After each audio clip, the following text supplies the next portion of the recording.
Hello everyone and welcome to another match day of UmaLeague, and this time I think JJ can explain a little bit better than I can because these are some familiar faces from Raycord. Yeah, so this is definitely the clash of Raycord. We got two classic teams primarily playing solo queue from Raycord. They've moved around. They play a lot of games.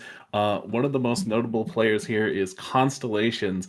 And in this draft, what I'm really looking forward to is actually seeing if we have a classic Constellations draft where one team picks and then bans away an Augury from him, or if they're not first pick, they end up pre-banning one Ogre and then post-banning the other one, which is really going to change how the draft is going to go if you're forced to use your bans like that. Yeah, definitely. And speaking Constellations himself, as an Ogre player, he's gonna be really happy to see like these two first map picks, the Niigata 1600 and the Hanshin 1600. Ogre is really strong on these shorter maps. With her unique activating at 200 meters, it's basically gonna be at a perfect zone for any mile map, medium maps included. But I think mile is gonna be where her comfort zone lies. And it's talking a little bit more about that Niigata tiebreaker map. It's a little bit. This is probably a little familiar to a lot of people. It's not exactly the Niigata 1800 that we see in the career, the first G3 that everyone's forced to run on most saved paths, but it's basically exactly the same thing. We're going to be seeing an extremely long straight with the with the XL zone starting in the final straights. So this is going to be a pretty awkward map for a lot of people. We saw this map played earlier this week as well, and a front runner was able to take it there. But unlike in that race, on the Niigata 1600, there is no room for front runner to excel. It's going to be a straight, whoever gets to duel the most is probably going to be the one that takes it on this one. So definitely eyes on the late surger picks and the end closer picks for these two teams. And then Yeah, going into the absolutely. next two picks, go ahead and see and go ahead, JJ. Explain what the next two picks are and how they're going out. So I'm really curious what they're going to do. So they're going to go with Kyoto here. Something that's really interesting though when we talk about Niigata versus Tokyo map is that Niigata, now that we have Flower in the game, she's a valid acceleration for pace tracers or anyone that's able to push up to 3-4. But Tokyo is completely different, and that's a lot more front runner favored because you can redshift and angling and scheming together. We got the Kyoto 16, and I believe because this is a Kyoto map, the downhill is actually a bit early for the acceleration zone. But again, Nishino Flower Unique is going to work, which means shooting for victory is going to work. So those are the kind of excels we're going to see. I imagine the teams might be thinking about playing a more front focused draft with how these map picks are looking, unless Super Lucky 7 picks strictly C3 maps from here on out. Otherwise, they're really giving people a lot of options on what they can play. And they're hovering that classic Niigata 1000, possibly the most hated draft map. This thing is a straight line, quite literally. All your corner skills, no good, not valid. Yeah, it might be a little bit of a troll here from Super Lucky Sleepers. I do not think they'll be locking that one in. And yeah, so just looking at the picks so far from the RDD team, it does look like it's panning out exactly how you predicted. I do think that they are going for that Nishino pick. Go with the Hanshin and the Kyoto 1600, both maps perfect for that Nishino pick. It also aligns with the Niigata 1600 being the tiebreaker. So I think the RDD team is going to be playing around that Nishino pick, seeing how they're picking these maps. As for the Super Lucky teams, Super Lucky Sleepers team, we do see that Tokyo 2300. We already talked about it. It is a classic redshift map, just a sister map to the Tokyo Derby 2400. Anyone who is able to play front runner, end closer, late searcher, basically anyone can have a good time on this map. So pretty standard overall pick for the Super Lucky Sleepers. And then going up to the most latest pick is going to be that Nakayama 1600. So this is going to be another redshift map. So it looks like it's going to be a battle to see between a redshift map pick from Super Lucky Sleepers and a Nishino slash Taiki actually XL spots for RDD team. Yeah, and the interesting thing that happens when you do a draft like this, where you're drafting away from that tiebreaker map, is there's a lot of pressure on you to really close out the game before you get to the tiebreaker, or you're going to be hard splitting your Umas on what maps you want them to win. And if you're splitting your comp that heavily, sometimes it just completely eliminates the options of getting podiums, which will lead to a more messy game in terms of how the points come out. And we actually get a sprint drafted here. The Nakayama 1200 of all things. This is, again, another Budding Blossom map. Shooting for Victory also works here. And this is actually one of Ogre's best sprint maps if she's played as a pace chaser, because you get to Budding Blossom and T-Pulse lasts for almost half of that final stretch. Yeah, so it looks like there's a clear game plan. Oh my god. As as I said, as though we have a clear game plan, the super lucky sleepers maybe throwing out a band bait there, locking in the Nikata 1000 straight line. This is not a map that we want to see, that anyone team wants to see ever show up. This map is a complete, RNG fest as far as who will actually be able to hit their skills and play the game. So it is not a very reliable map to pick and play on. And that's a classic band bait right there. Nakayama 3600. When you start drafting these short distance maps and you just throw in 3600, no one's standing for that. That's probably going to take Super Lucky 7's ban. And you were talking about how this Niigata 1000 is maybe ban bait, but it really looks like Rito might be okay with playing this, if only for the distance reasons. Because this Tokyo 2300, Tokyo maps have deceptively high stamina requirements. So I imagine Rito is going to ban out the 2300 and just play a more focused mile and sprint draft. Yeah, and with that final Chukyo 1600 map locked in, it is a Budding Blossom Taiki Shuttle map actually. So Super Lucky Sleepers picking a map that maybe RDD team was looking forward to playing. So maybe this is a kind of shift in strategy for the Super Lucky Sleepers, recognizing that since this is going to be a Budding Blossom centric, draft overall, they're gonna pivot over to going along that route and playing and contesting them on those XL spots. Yeah, and the thing that's really scary about drafts like this is you can genuinely just block out the whole opposite team from potentially getting 2 through 4 if you draft enough front runners, or if you just have really a lot of confidence in a few of your very strong pace chasers. So I'm curious how this draft is going to shape up, and if we're actually going to see any backliners whatsoever in this kind of map draft. Wow, And we interesting. are seeing So that Tokyo ban out, so we're definitely looking for that lower stam. I can't imagine Super Lucky Sleepers banning out anything but Nakayama 3600, but maybe they want to try to squeeze out a cheeky win. yeah, just as you predicted, and it is going to be a sprint mile draft, the first one of the league, and teams immediately no need to think, they already know exactly what they want to do in a sprint mile draft like this, where basically the Excel zones are going to be locked in. It's just going to be a complete bloodbath for who gets that third and fourth slot. And something that when it comes up in discussion when we see a kind of draft like this is how exactly is the composition going to play out. Usually, when we see these kind of picks, we always see the front runners still are able to get played, but some things that one of these teams might be able to do is if they decide to pick a bunch of front runners, they might be able to lock the other team out of those third and fourth slots.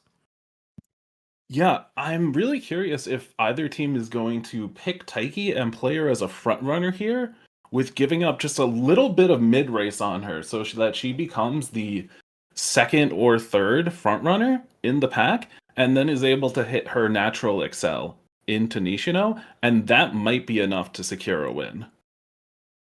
Yeah, so both Nishino and Taiki are going to be extremely comfortable on all these maps. Nishino especially, I know, even though although her unique is not as reliable as I would personally like, that condition of being blocked on the sides during the mid race is deceptively hard to activate in a lot of occasions. But once it activates, if it hits on, it will hit perfectly on any of these maps. I think probably the only map that the Nishino flower pick won't be hitting on is that Nakayama 1600. Every other map is going to be perfect for her. So really, that's going to be a high priority pick for both these teams here. And the first man coming out from Team RDD is going to be that Ogre Cap. We talked about it. Constellations, one of the star players on Team Super Lucky Sleepers. That is his favorite pick. That is his Oshi. So not surprising to see that pick being banned out here. No, not at all. I'm really curious what Super Lucky Sleepers is going to ban out here. One thing to keep in mind is that a lot of the meta frontrunners, like S Maru, like Red Maru, or like Mihono Bourbon, they have that natural C in sprint. So they're a lot easier to build. Even if you're not explicitly focusing on those sprint maps, you still have a fighting chance in all of them. And they are going to ban out the S Maru. I'm really expecting to see Rito first pick up X Ogre, but they're going to actually go for the Bourbon. So Super Lucky Sevens picking up Falco, very strong Uma, especially on these shorter distances. And they're actually hovering Red Maru. And X Ogre is left completely open, amazingly. I'm not sure the last time I've seen X Ogre be pickable by Team 1 on their second go-round.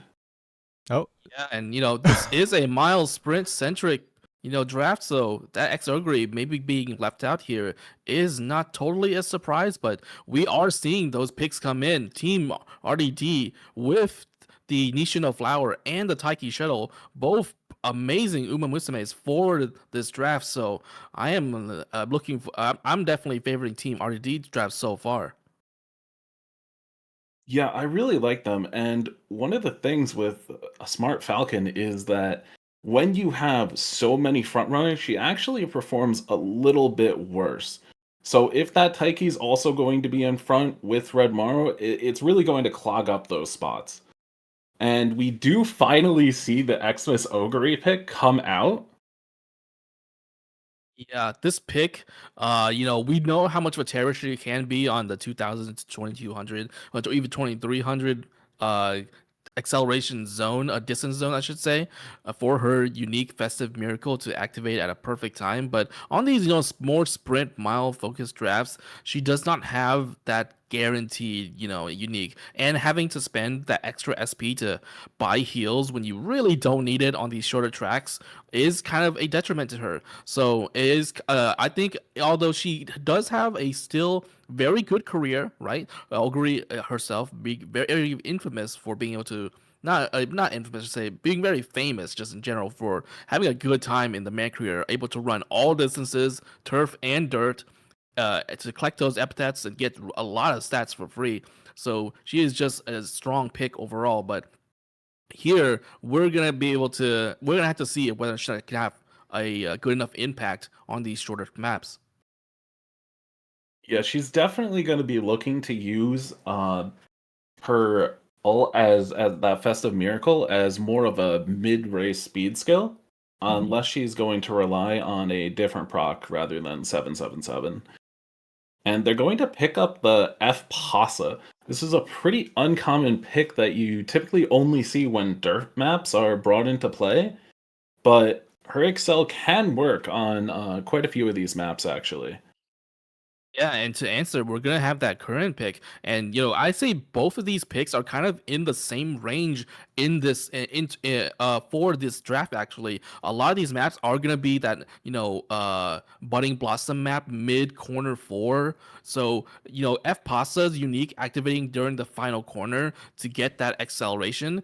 All she needs to do is activate it sometime a little bit in the early parts of the final corner, and she'll have that instant acceleration going into late race. face. So she has a lot of room to make that happen. Same with Kurenchan, her unique, a little bit of a gamble as well, but if she's able to hit it during that, 50 to 60% mark, more towards the later end, she's going to be able to carry over that acceleration and have a really good time on any of these maps. These unconditional spot accelerations are going to be key when we are going to be having such a bloodbath for those 3 and 4 slot accelerations. The thing to keep in mind about Curran, especially in Mant, is that she has a really rough time on career. You need to dedicate most of your sparks into fixing her aptitude so that she has a chance at running more races.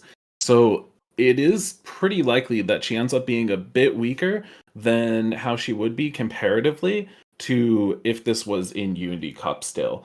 Also, she again has another second through fourth race skill. So it's totally possible with really strong mid-race innates like Red Marus and with Taikis that she's just completely blocked out and not actually able to activate Lookout Current. And Digi is actually the first potential backliner we're going to see. Yeah, and with the Niigata 1600 and the Niigata 1000 both being straight acceleration maps, Digiton able to run that end slot might be just a reliable backliner pick for them because, as we talked about consistently already, there's only 3 and 4 as the strongest accel slots for these maps. So having an additional Uma able to compete is going to be key for getting those points and on those 2 maps. So definitely a reliable pick here for Team RDD. Digiton herself able to, have a pretty strong career, able to run turf and dirt, and also, having a natural turf and dirt A doesn't really need any additional sparks there to have a strong career. So finally, we're going to be having the 5th pick coming in here for Team Super Lucky Sleepers. It's going to be that Ballroom Fuji Kiseki. So this is a pick that I'm a little bit unfamiliar with. So maybe JJ, you can help explain how more about this pick. Yeah, so Ballroom Fuji is pretty strong. She has that natural head-on in the kit. Additionally, she also has that ever unreliable gold skill, Speed Star, that you normally get from Fine Motion when you decide to get it. That is. This is a Raycord team versus another Raycord team, so I was kind of expecting to see Fuji coming out here. I'm a little surprised that we're actually going to see Ballroom, but maybe they're going for that because activating lights on base Fuji is going to be quite hard with such a front focused lobby. But Ballroom does have some nice growths that'll help her out, and I really doubt they're going to take any of her debuffs here because how the draft has panned out, it's going to be hitting her own team. Guys, wait. Yeah, and, sorry to interrupt, but I need to restart Discord real quick. Okay, no problem. Give me 2 seconds. Yep. For context for the stream, I tried to edit an announcement too many times and now I can't type anything. She does have that head on, like you said, and the speed star. I think that is going to be key here, actually, on these maps. The final corner speed on the speed star is going to be kind of reliable here, actually, with so many maps being have the final corner be in the mid race still. So if she is able to get a little bit of that speed carryover with the speed star, that kind of makes up for the fact that speed star has a lower durations with that only 1.8 seconds. Not very strong, right, compared to a lot of our best velocity skills either being 2.4 or 3 seconds. A 1.8 is rather meager, but if she's able to speed carry over that skill, it's going to be really, really good. Yeah, and a nice thing about Speedstar with Ballroom Fuji's unique is Speedstar goes from 1 to 5th, and her unique is going to be 1 to 4. So again, we're talking about that 4 slot, which is highly contested. But if she's able to touch 5th place, hit Speedstar, and maybe get some acceleration, I'm really expecting to see a lot of NSM cards brought here because there are just so many pace chasers. And that makes it so much more likely that you're going to proc something when you're shoulder to shoulder like that. Yeah, like we are seeing, like with that current ban, even we still have Nishino Flower, Taiki Shadow. I'm really surprised that neither of these picks were banned. Team SLS a little bit more scared of that current unconditional acceleration, maybe thinking that maybe they can bully Nishino and Taiki out of their slots rather than having to deal with current's unconditional accel. So picking up that Wedding Air Groove, a really strong pace pick actually. Her unique activating in the mid race really reliably makes her a really strong pick on pace for these sprint and mile maps. Yeah, I'm actually kind of surprised that they decided to ban out Smart Falcon here. A part of me was thinking maybe they're planning to actually hang the solo front Red Maru. Maybe they don't bring Mihono Bourbon, but Bourbon is just so strong on these maps, especially because she's going to fight so well. And we actually see the second Fuji come out here. So this is going to be some Fuji on Fuji action for sure. Yeah, Fuji Kiseki, as we mentioned, this is a wholesome Ray Court civil war. So, it's gonna be a battle to see who has the better Fuji Kiseki. And both of these Fujis are gonna have a good time here. If they can have enough mid game to get in that third and fourth slot, assuming both teams are gonna be running those front runners, and I do think that Team Super Lucky Sleepers picking that Red Maru, they do have that, Nakayama 1600 where she will be a perfect pick and very likely to win if gone through. But with these two frontrunner picks, that means slots 3 and 4 are completely open to the pace chasers. It's just going to be a battle to see who has the strongest pace. Yeah, and like I was saying earlier, the reason why I thought they were picking Ballroom Fuji for Super Lucky Sleepers is because her unique is a bit more lenient. That base Fuji, you are required to be 1 through 3rd. So if you're not even getting into 4th for your excels, there's no way you're going to make it to 3rd, and you're already out of the race. But with that ballroom, you have a chance. 5th place is a lot more forgiving with Speedstar into 4th place on her unique, and that's probably going to be a bit more reliable on closing out games. We see a Rice Shower pick here. Well, we do have a Kyoto map. I'm not sure that any of these maps are actually perfect determined descent maps. She does have aptitudes that you can make Rice Shower into a sprint runner. So that might be the reason they're picking her up. But this is really looking to be a almost 7 or 8 frontliner draft between the two Yeah. teams. And something to think about here actually is in this kind of draft, we're with so many people competing for those third and fourth slots. There are gonna be people who don't make it, and in that case, I think actually Let's Pump Some Iron is gonna be a good pickup here for some of these pace chasers because that as we know, Let's Pump Some Iron activates on a late race corner. So even though it's not gonna be it's not as wide as a range as you would like compared to Dober unique as compared to Nishino unique. It's still a solid acceleration, and in this kind of lobby, being in 6th place as a pace chaser is not unthinkable. Yeah, absolutely. Typically, we see this, and that's actually a Suzuka coming out. Yeah, wow, a Suzuka, and this may be either a pivot from Team Lucky Super Lucky Sleepers, or they're worried, like you said, about Team RDD choking them out of having to forcibly run a solo front with that Red Maru. So maybe picking Suzuka as a backup to just in case they are thinking that Team RDD is not going to be running that Mihono Bourbon. But another option could be maybe they're thinking about replacing the Red Maru with the Suzuka. Red Maru really only having her unique activate on that Nakayama 1600. I don't believe that she'll be able to have any acceleration carryover on any of these other maps. So maybe pivoting over to Suzuka to try to have a better time competing in the front runner slot. Yeah, I'm really curious if Super Lucky Sleepers is ever going to consider going back to Unity and picking up Runaway on the Suzuka if they really want to guarantee that 1st place slot. Potentially, that would then lead to whatever their front runner is, their primary front runner, could potentially take these Pace Chaser Excels as opposed to Rod.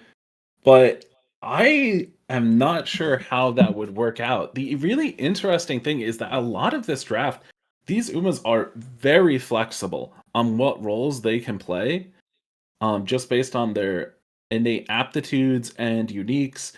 And we could just as easily see like 5+ front runners as we could see 5+ pace or even 5 or more late surgers. So it'll be really interesting to see what each team thinks the other one is going to do. Are they going to keep them in that base role assignment with Taiki as a pace, Nishino as a pace, and so on and so forth? Or do you think they're gonna maybe mix it up a little bit and make some hard reads? Yeah, a little bit of a mind game might come. It's gonna be coming into play here. Definitely, for Team RDD, what makes the most sense, I think, is they're gonna be wanting to dedicate all of their, pace slots to that Nishino and that Taiki, right? That just makes the most sense to me. These are gonna be their strongest pace chasers. Why, have another pace chaser compete with them, right? If these two Umas are able to get into those third and fourth slots, they are going to run away with it. So I think for Team RDD, they're going to be, probably thinking about just maybe letting those two take the lead on the pace slot. And this Rice Shower pick, it could be a late Rice. Late Rice, is a pretty strong pick. Her unique being that final straight at velocity. If she's able to get that let's pump some iron going into the final straight, she can have a lot of velocity and secure some points, if not a win. And then with that Digiton pick, I mentioned earlier on the Niigata 1600 and the Niigata 1000, it is going to be an end closer friendly map for acceleration, able to pick up that straightaway spurt. So if I were team RDD, I would definitely go with that Mihono Bourbon, and then for that front slot, and just leave Nishino and Taiki to do their thing and pace in the pace slots.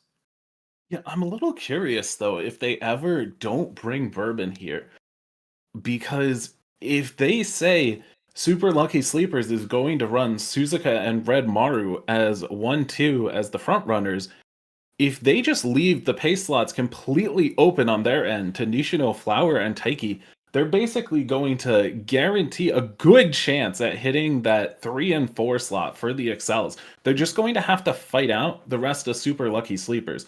But Super Lucky Sleepers is able to go into late surgers for that slightly higher speed coefficient. These maps are a bit short, and the final straights are also pretty short to really close the gap.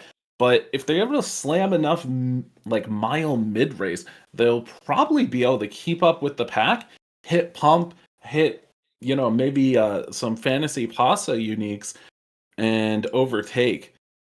So And we've I'm been really curious how these positions are going to be assigned.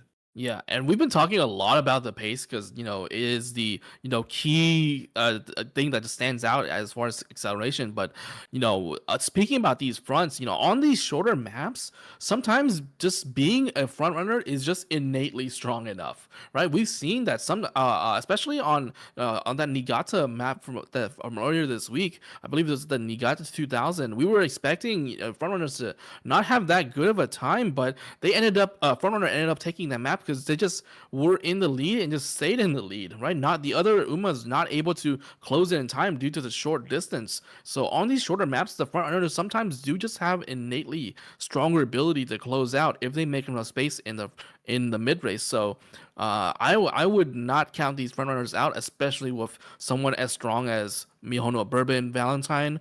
And you talked about it earlier. That Suzuka pick is looming. I keep looking back at it. I am really wondering and curious if they do follow what you say, Team Super Lucky Sleepers, and decide to run in Unity Cup to get that runaway Suzuka. Because if that would be the case, she would be uncontested in first place, and and on these shorter maps, she does not have as much of a stat requirement. It's going to be a lot less pressure for her to have enough stamina to finish out these races. Absolutely. And we are seeing that classic coconut opener card for the NSM on this Ballroom Fuji. So, at the very least, Super Lucky Sleepers has identified that NSM is a very valid win condition. The problem with the card is that you are taking a bat right to your kneecaps in terms of your wit stat. It does have that winter runner, but this draft isn't very winter heavy, so they're really just bringing that card for that point 0.4 excel. Yeah, with so many people being in that base pack, and with those front runners, we always expect the front runners, whoever's not going to be in front, to kind of like fall to the side and not be able to move very fast, serving to as basically fodder for the pace chasers to proc NSM or Nimble Navigator off of. So having that gold NSM, we've seen it in Unity Cup again and again. If you hit, you hit. So and so that is still a very, very strong skill, even though NSM is slightly hard to proc on these final corner XLs, especially even like the straight XL maps. I'm not even sure if it can proc on the Nikata 1000 or not, but should it proc, it is a strong 0.4 acceleration. I genuinely couldn't tell you if NSM can proc on that map. I have fortunately always banned out that classic Niigata 1000. And it does look like this Suzuka is actually going to be in Make a New Track here. So I don't think we're going to see any runaway shenanigans. Yeah, no runaway shenanigans here. So we are going to be having a fair front fight for that first place slot, and I would not count Suzuka out. As someone who have seen it happen again and again in draft, just because you pick a strong front doesn't mean you can hit a strong front. And Suzuka coming in with that built-in unrestrained. We talk about these final corner XLs, right? Like if Suzuka hits unrestrained on any of these maps, aside from the Nagato ones, of course, she is going to be completely running away with it. Unrestrained 0.4 acceleration. She has a lot of room to work with as far as wind that can hit and to give her instant excel for that 0.4 acceleration. Yeah, and the other nice thing about Suzuka is view from the lead is actually a very strong mid-race speed skill, something that frontrunners just stack to no end. They grab every single mid-race skill you can possibly get because their game plan is to be in first, stay in first, and just win the game from there, right? It's a little bit questionable if they're going to be able to create that distance when they're fighting against something like V Bourbon. But if View from the lead does go off, she's almost certainly going to be able to get that unrestrained proc at a great time, and she might be able to close out the maps. Also, Suzuka does come with concentration just like V Bourbon, and that's going to be a big difference from Red Maru because she doesn't have that concentration. In these very short maps, concentration is an extraordinarily valuable skill because any amount of late start, you're going to lose your lead and you just might not be able to take it back, especially when there are so many pace chasers. And I'm kind of expecting to see some of these pace chasers take groundwork themselves to try and fight for the front of the pace pack from the start. If someone doesn't have concentration, they have the potential to late start, just get kidnapped, and completely knocked out of that race. Yeah, absolutely. On these maps where it's a little bit shorter, there's basically only going to be that one corner, right? And a little bit of concepts that our veterans know about is going to be the no zone, or we like to call it that we like to call it. It's going to be kind of like a zone right before the first corner of the map, where it's a short straight of distance where it's going to be extremely hard for people to overtake each other.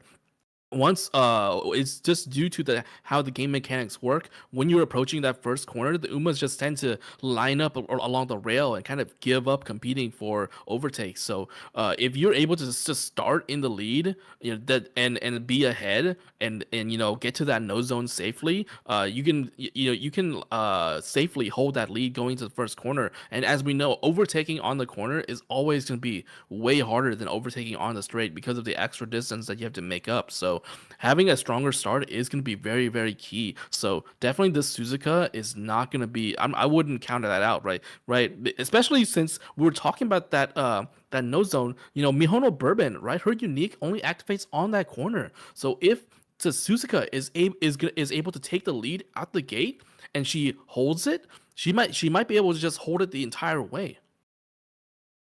Yeah, it's certainly possible that she holds it off, but Bourbon has that escape artist going as well as her unique. So she's always going to be that premier front runner to really fight back for first place in mid race, even if she doesn't have it from the start. Now, a lot of these tracks are pretty short straightaways, so I'm not sure yet, but it's totally possible that DDPP is actually going to potentially lose some people lengths. I need to look at the specific maps, but things like Nakayama 2500, where you're starting so close to that corner, it's really hazardous because if you're not prudent positioning or igniting wit in time, you're just going to be taking an extra lap and losing a lot of distance for that fight for the front. Yeah, and DDPP, as we know, like their combination together kind of makes up like almost like two gold skills in terms of velocity, right? So not being able to use that is going to be a big detriment for these front runners. And one thing I do want to kind of talk back about and look back on is kind of that Suzuka versus V Bourbon matchup again. Not only is she going to be able to match V Bourbon in terms of concentration, but we have to consider the fact that Suzuka is going to be able to have access to that taking the lead and groundwork, right? As compared to Mihono Bourbon, we see most people opt to not even try to get taking the lead on her because it involves, gambling 3 times with that twin turbo speed card, and on a one run format, it's just not going to be that reliable to pray for. Yeah, absolutely. There is a chance that they can scrap exactly one run, but you need to make that decision pretty quickly when you're playing Man because the careers are quite a bit longer, shall we say. hmm And one thing I want to think about is like with this final Christmas not final but with this Christmas Ogre pick from Super Lucky Sleepers, I am wondering exactly where she is going to end up being slotted because this Christmas Ogre pick, you know, if you think about it, Christmas Ogre, if you want to try and gamble, she can technically festive from anywhere. If you, decide to put her in, late or even end and get the right gambling heals on her, you could end up being a position where you can allow some of your stronger pace chasers, such as that Wedding Air Groove, who has that mid game unique, that strong ability to compete for third and fourth, and let her, be the one to fight Nishino and Taiki. And you can put, that Christmas Ogre in a late slot, maybe have a little bit more end game velocity, and pray that she hits on hits that festive perfectly. Really curious with this air group because I believe we actually saw pre-debut her hit that chain 3 speed star from Fine Motion on 237 wit before, which is comically low odds. But if she's gonna load in here as a late surger, it's not gonna matter too much.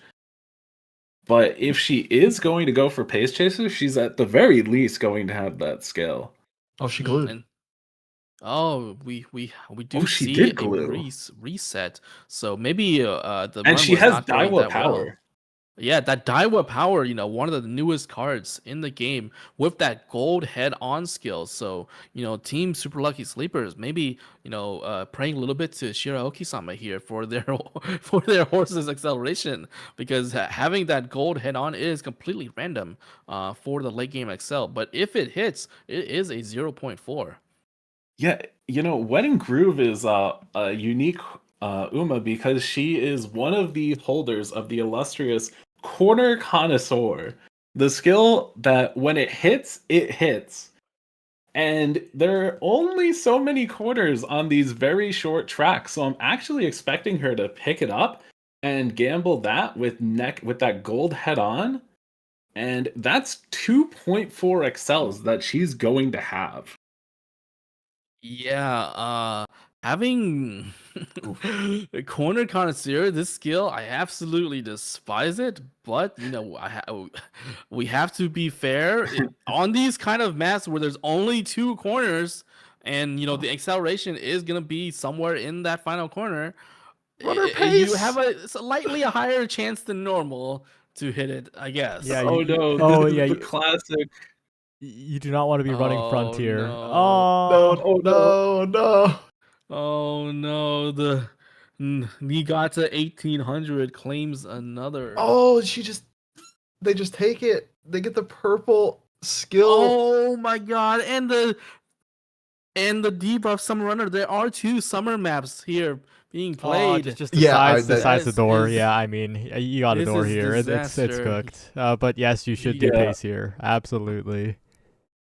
Yeah, the one interesting thing about getting that purple skill is that's actually a source of getting the green skill. It's going to come at a premium, but if Summer Runner was on, let's say, 4 maps, I might actually keep playing, knowing that I have that extra speed boost over my competitors. But when it's only going to be these 2 maps and you're down that many clocks so early, you gotta go again.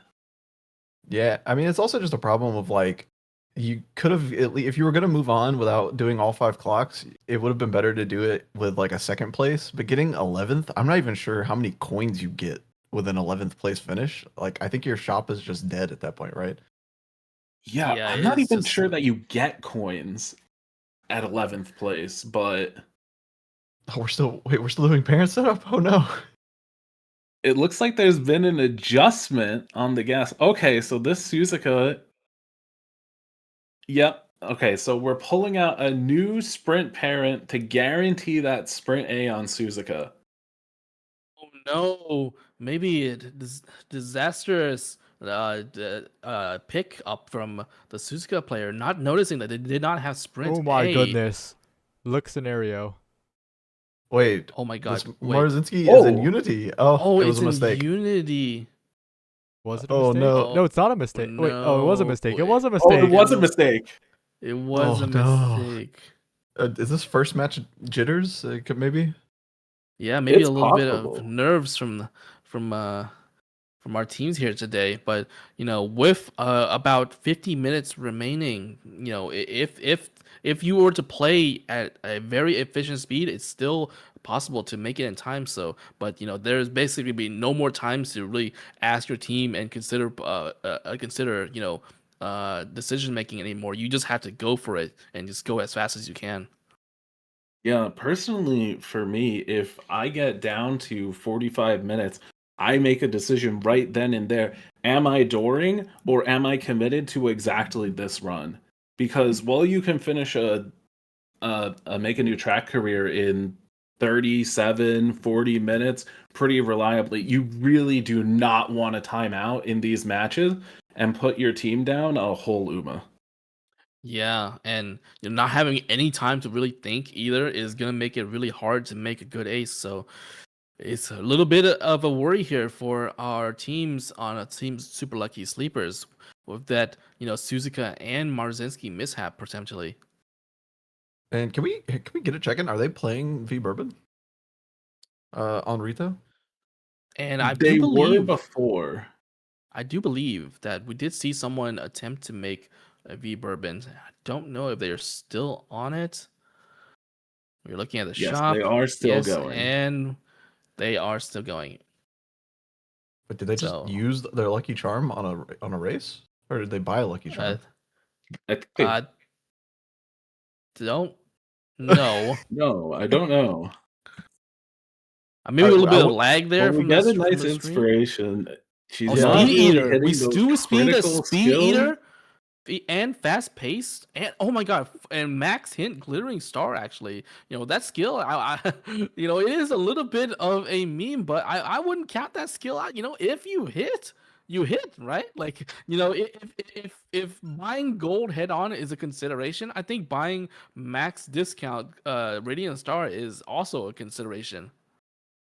Yeah, absolutely. Once you get to max discount on Radiant Star, that's really when the skill becomes quite valuable.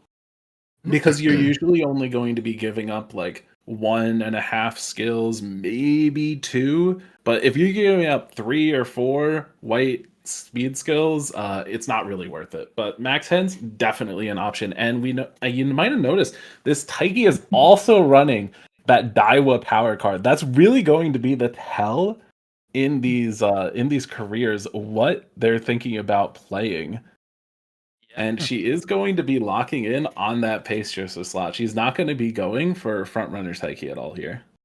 Yeah, and we were talking about, how competitive that, third and fourth slot is going to be, If you were to not maybe fall out of that third and fourth slot, having that backup skill to potentially turn things around is going to be, a good pickup, because if you're going to be in a fifth slot as a pace chaser, right, you're not really going to be expecting to win with just a 0.2 or anything like that. You're going to want to have something really strong hit so you can catch up and And is make that a up for level distance. 4 facility in early March of Classic? That's a lot of clicks to get up there. This has to be a shop purchase upgrade. I don't believe that someone can possibly get a level 4 wit training on the first half of of second year. That's just unbelievable. Yeah, I'm a little concerned if they're maybe not racing as much and taking those wit clicks, because they do have 500 wit at this point, which is quite a lot. I'll never say no to more wit, but if you're passing up on races for it, it's possible that they're going to be lacking SP to get those skills and actually fight for a good position. Yeah, and 730 SP at this point in time, I have no idea if that's a good number or not. But we'll have to see how the final, skill count comes out for this Taiki. Yeah, I noticed her Shingo Windy is not in green bond yet, so I think they have just been hyper focusing wit clicks. So I'm fairly certain that there was no facility purchased. I think they've just been clicking wit a lot. Yeah, Wow, that's that possible. And they chose not to hammer that race. Skipping gold hammers on G1s. I'm curious what they're going to save it for. Okay, so we get to see Nishino here. So we are running both of these very strong picks.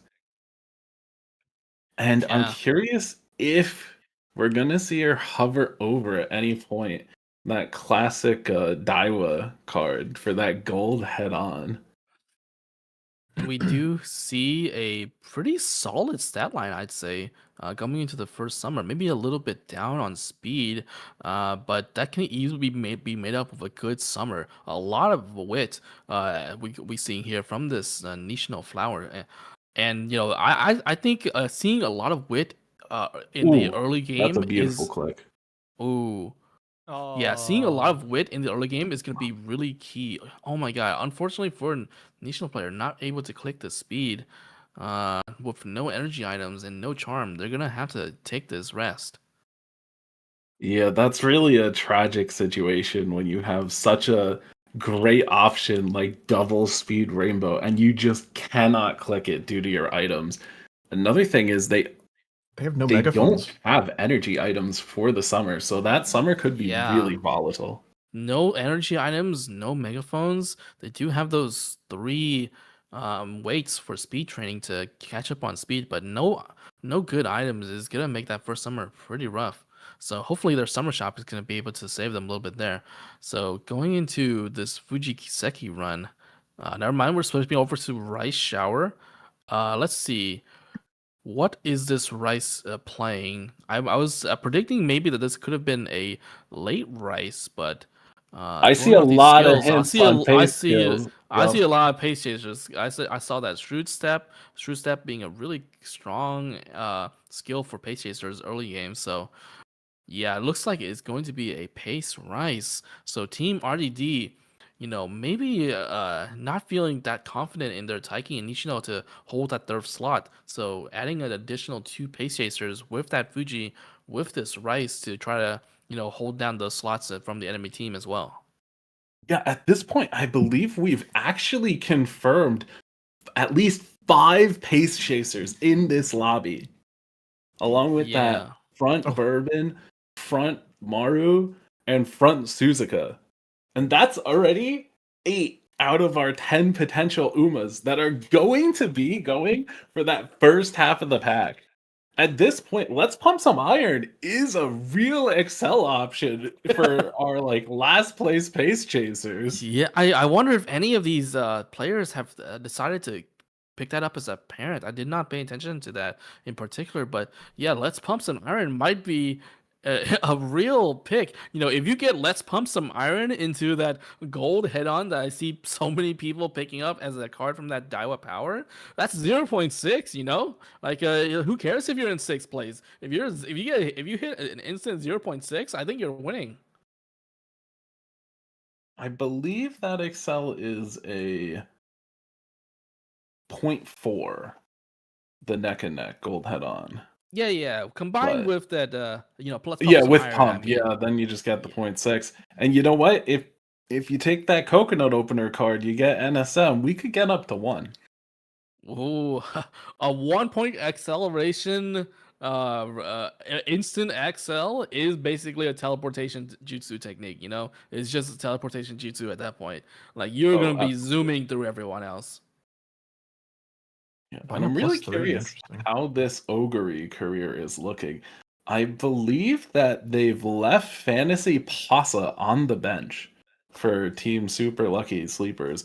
And it looks like Rito Dorm has left Digi behind. So those potential backliners are not coming to the table.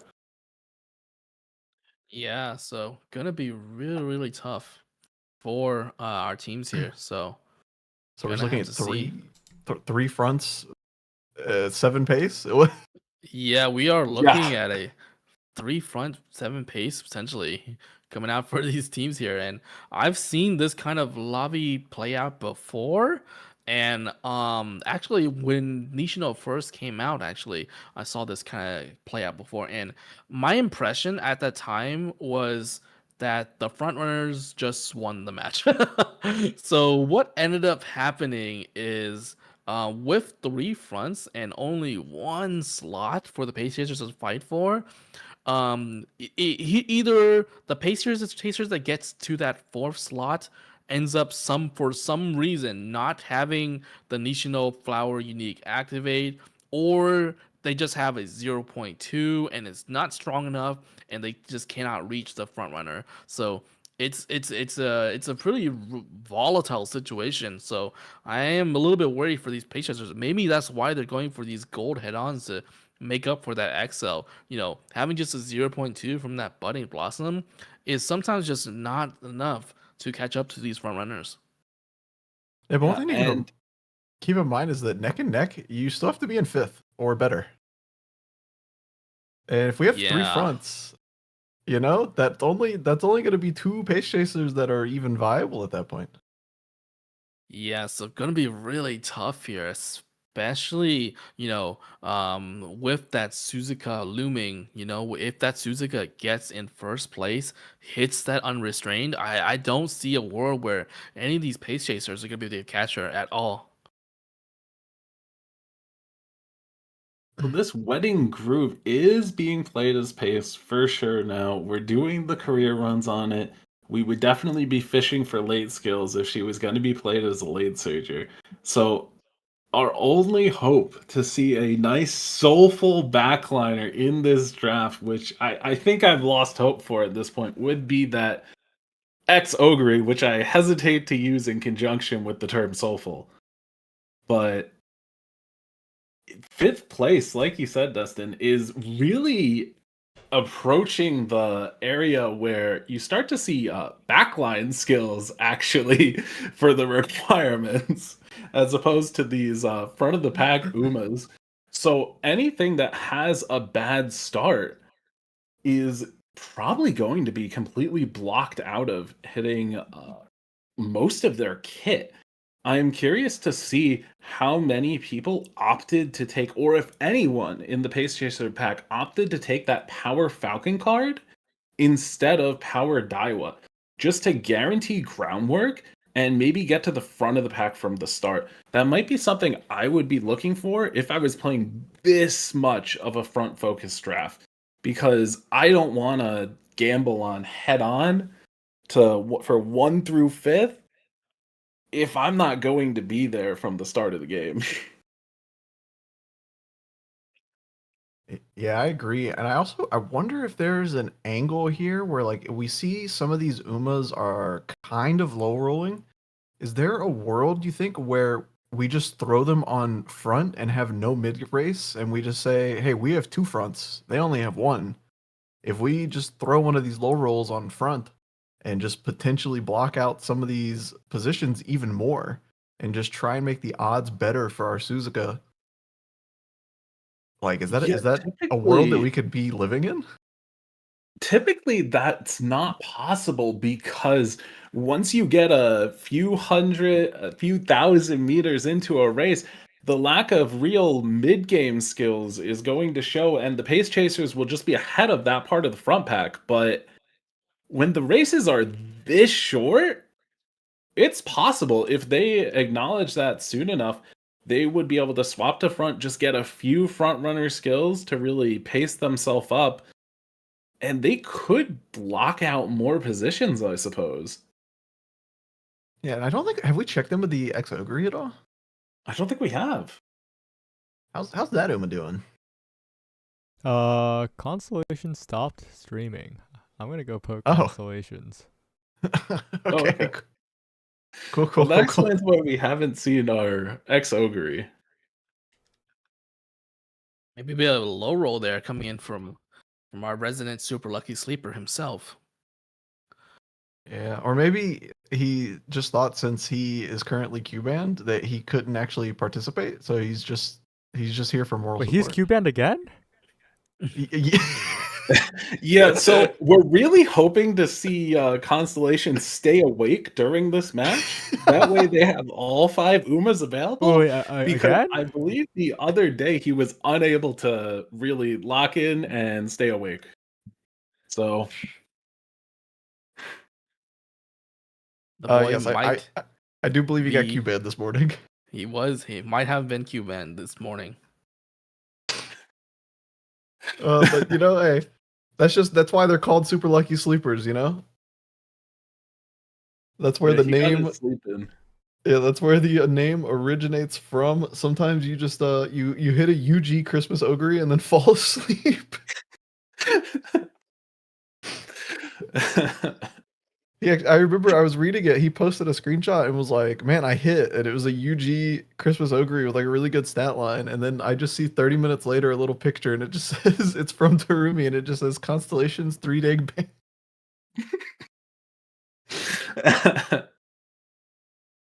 Oh, so we know he can at least hit. If we can get his screenshot, we can see how his run is going right now. But I'm curious to see if he can recreate that part of the magic. Yeah, hopefully he only recreates the part where he hits the Uma and he doesn't actually fall asleep after. Let's But- see. Constellations is in there. Give me a sec. Let me check. No response. It's const over. You might He just may you might have have to, already fallen asleep before the final spurt. you might have to go jump scare them. There he goes. Screen share. Yippee. Oh, we have Nice. someone who has not completed the race before in their career. They're being forced to watch it, a time loss, but they're not even skipping the race. They're going with a 4x option. Yeah, I mean, they've locked in. They said, if I gotta watch this race, I'm gonna watch this race, and I'm gonna see Suzuka Wait, win. what was the race? Who knows? It was a misclick. no- It was Sprinter Stakes. They misclicked watch race. Oh, Oh my goodness. Yeah, there's no way they haven't completed Sprinter Stakes before, right? Yeah, so Yeah, it's who gonna knows? be.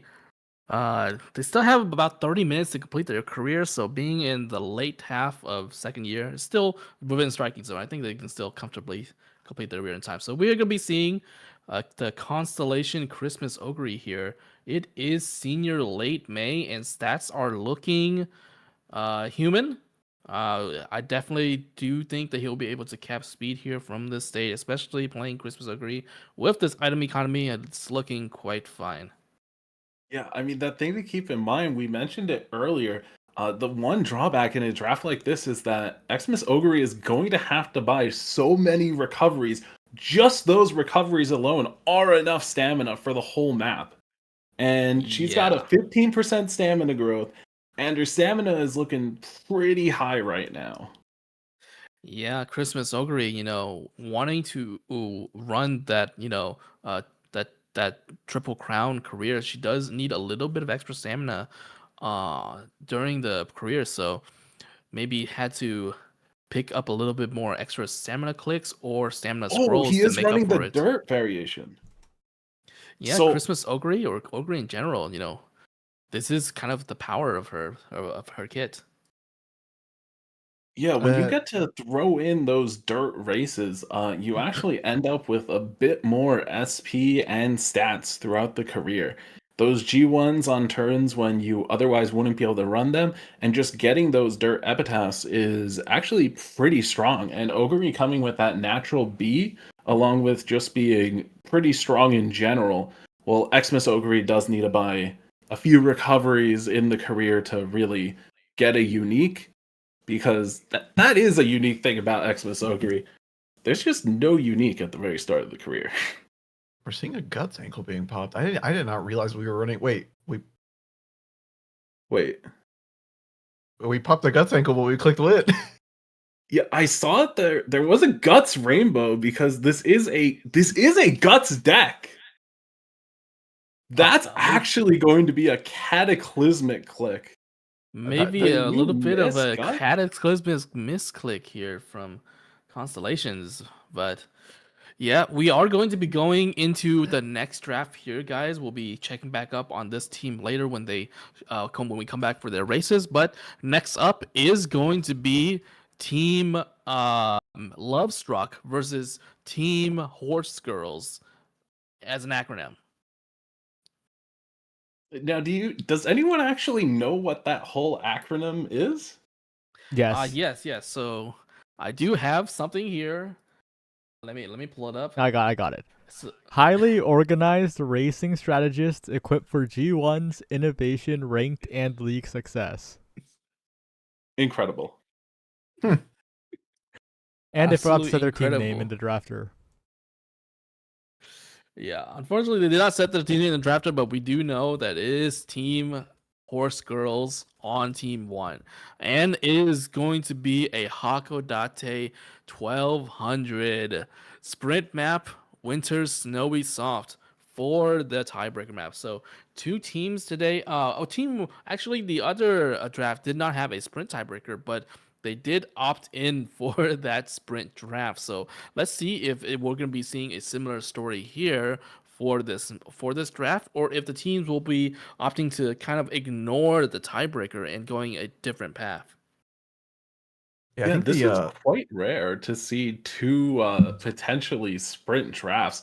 I'm really curious if the teams are going to do a mutual, we're not going to really run this tiebreaker and just play a medium draft anyway, or if they're going to draft into it. So, players are strategizing right now, and I'm a little bit familiar with Team Lovestruck. They are a pretty new team actually, but they've been tearing up the solo queue ladder. A couple of their members, Melt Up, I believe. Who was on this team? Mega Amp. No, it was not Mega Amp. He's on Team RDD actually. It was Melt Up and Ishimori. These two players have been tearing up the absolute ladder. So I'm looking forward to seeing them play today.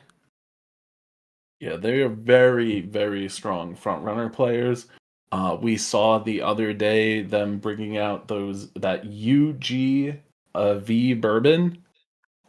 When they were also building for a long, they hit that. They hit the stat line. They hit the skills, and it had a pretty solid performance. Unfortunately, they weren't able to close it out the other day with their fronts, but we're gonna have to see if that was just a fluke that the fronts weren't able to close it out, or maybe not.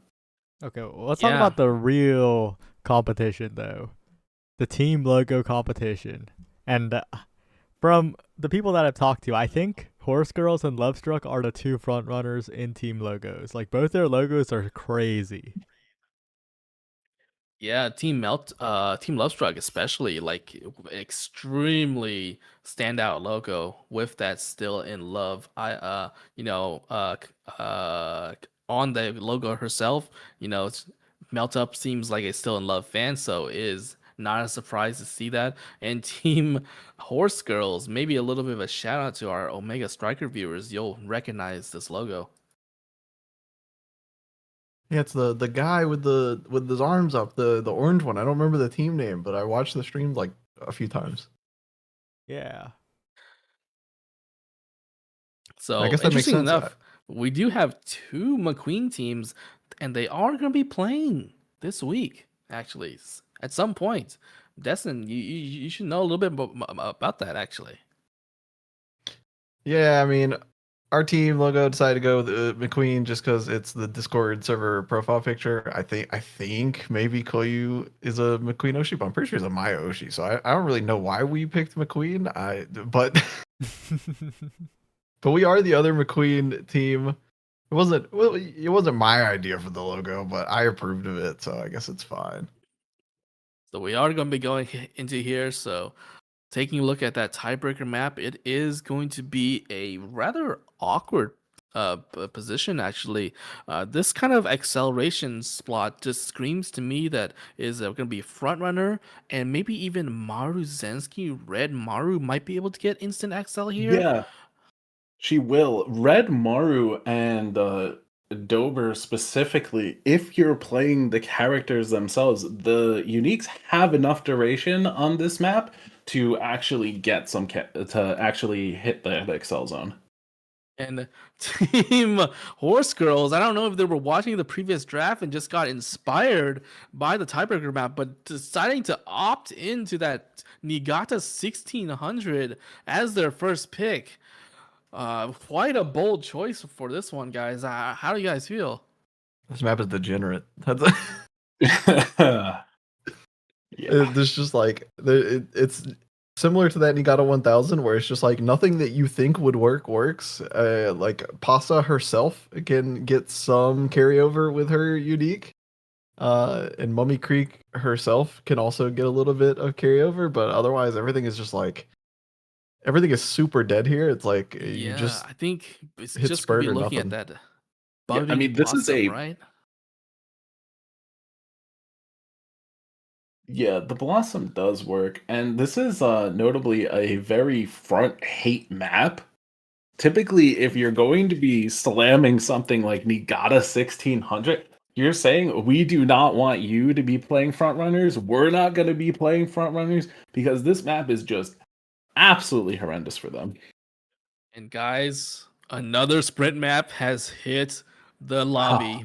What is going on? We are having a complete mile sprint off in these two games today, and it's going to be that Kokura 1200 meters. Another budding blossom pick coming out here for Team Lovestruck. Yeah, and they're hovering Kyoto 1400. On the hover, I can't tell if it's inner or outer. But I don't see too much of a difference. Either way, it's a budding blossom track. Inherited SFV works better on inner, but and that's when they pick inner. So yeah, that's gonna be the SFV map, another budding blossom map, and another sprint map. And another sprint map. We are seeing two sprint mile drafts today in a row. So not sure if these teams talked about it beforehand, but it kind of just ended up working that way with the map picks and with the tiebreakers. So interesting to see how both of these teams drafts. Well, I'm interested to see how this draft is going to differ from the last one. If we're going to see any difference in terms of pick priority.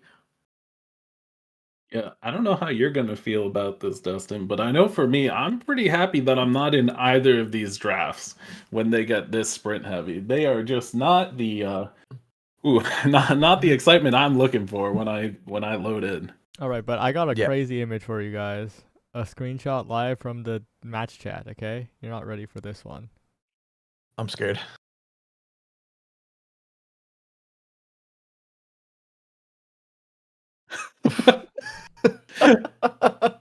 A little bit of a self-report here coming in from the Horse Girls captain. Last played April 9th is not something you want to be seeing as a team member of Team Horse Girls coming out from your captain on the very first match of the UmaLeague. So Interesting. I think we're gonna be in for an interesting one, boys.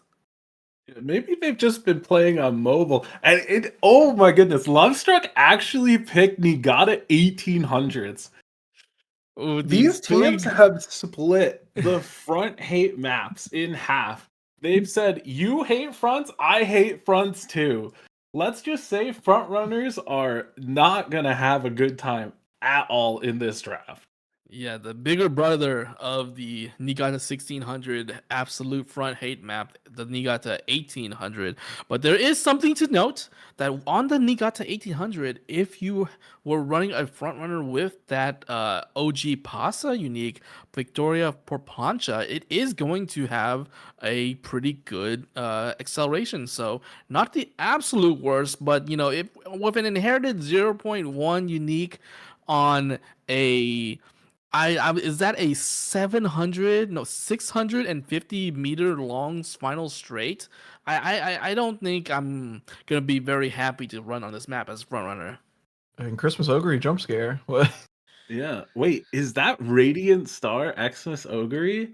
is that? 777? Okay, so Xmas nobody Ogre? knows when this unique will proc, but Radiant Star could just say it's time to go at any point in Yeah. time, and he's gonna pick up that outer post proficiency. Love to see that green. Pretty good odds to actually activate in these matches. And you know what? Like maybe he's praying for a Christmas miracle to hit that Radiant Star on the acceleration zone. It is Xmas Ogre.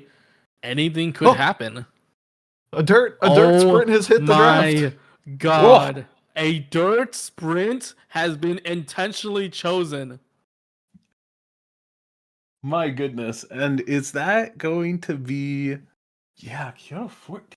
Wow. This is really interesting. Normally when you think of dirt sprint, dirt mile, most people are saying, I want to play Smart Falcon. And while it is possible to play Smart Falcon through this draft, you're looking at two maps before bans where Falcon is just going to have a horrendous time.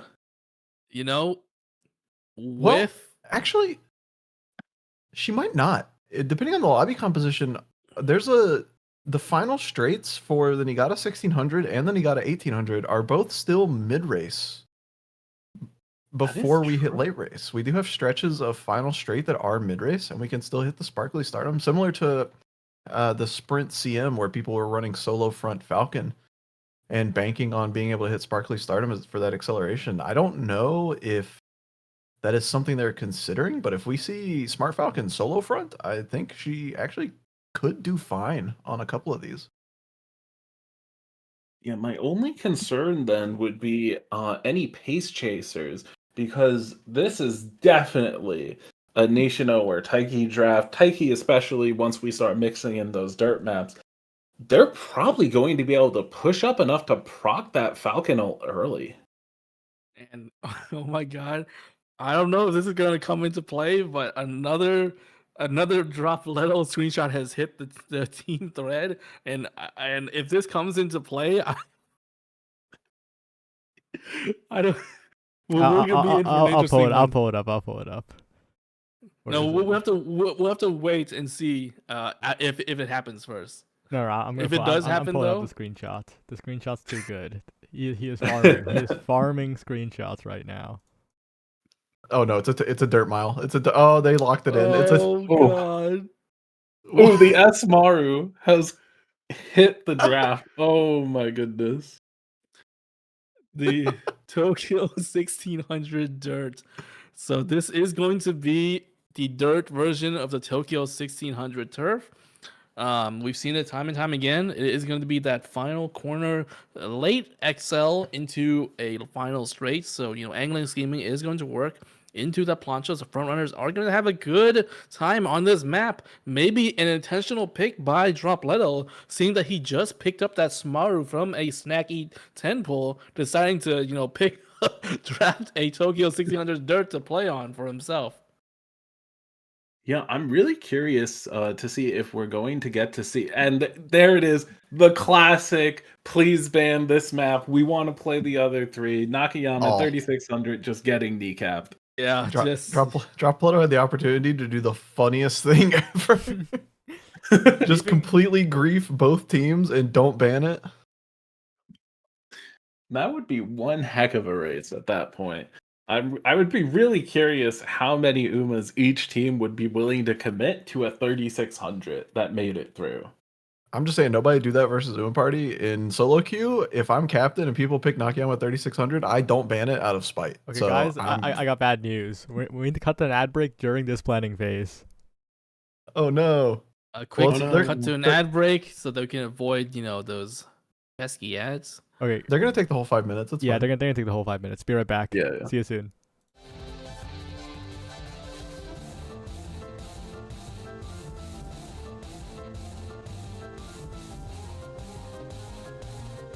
There's actually no need to actually cut to the actual ad break. We could just sit on the waiting screen. Yeah. Wow. Oh yeah. Okay. Wow. I was gonna cut to the careers actually. Oh yeah. That's Yeah, good. let's take a peek at those. Unfortunately they clicked out. Ooh. Yeah, so we are seeing those final submissions coming in from. Please look at your Uma. Please. please, please. Can we get some of those submission screenshots pulled up here in the meantime? Yeah. So let me see. Please tap Saya, into your Uma. let me get I'm you begging here. you. Right there, one click. I mean, it's an Aknama. SS plus V Bourbon. Yeah, that thing is basically UG. Like, if that thing has a single double circled skill, that thing could have just been UG.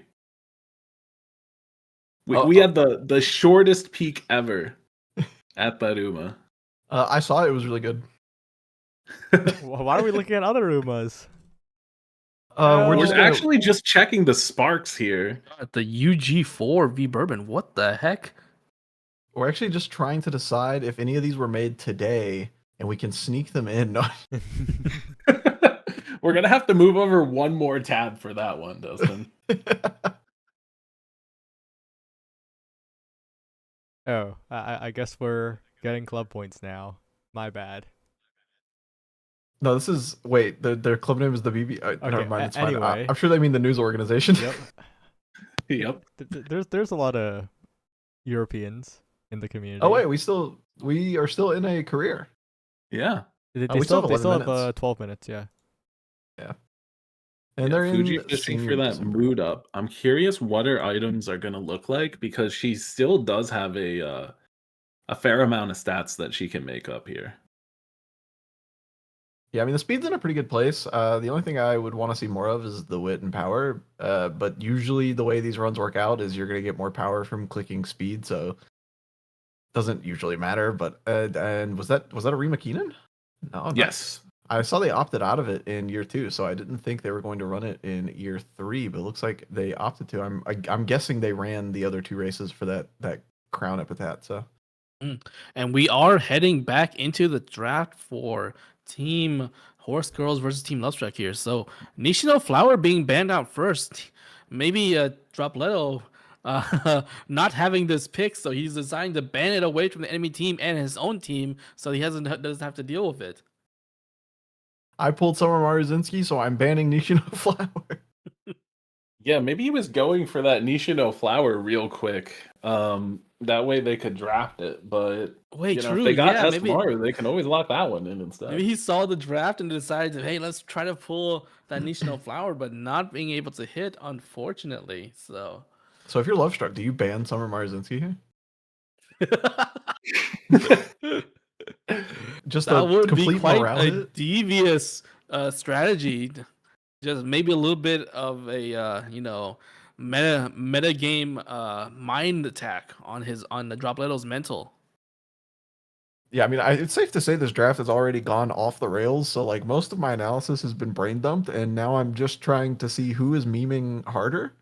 But maybe there is some real for Team Lovestruck, they do have a captain who has played draft before, and he has banned that dirt sprint map, so we do not have to deal with the dirt sprint. Aside from that, this is looking like just a regular, sprint mile draft. And OG Ogre is still up here. Xmas Ogre was actually the preferred ban. I'm really curious to see what they're going to prioritize. There are some really strong picks out there. We got the Ogre, we got the V Bourbon. Digi is going to perform really well in a lot of these maps. Obviously, we still got that Taiki Shuttle with shooting for victory, and Red Maru unique on herself is going to work on a fair amount of these maps as well. Yeah, and we talked about before. There's also that Summer Maru pick that the captain of Horse Girls just picked up about 5 seconds ago. So maybe he'll be looking to play that as well. And everyone's favorite Umadal. Of course, yes.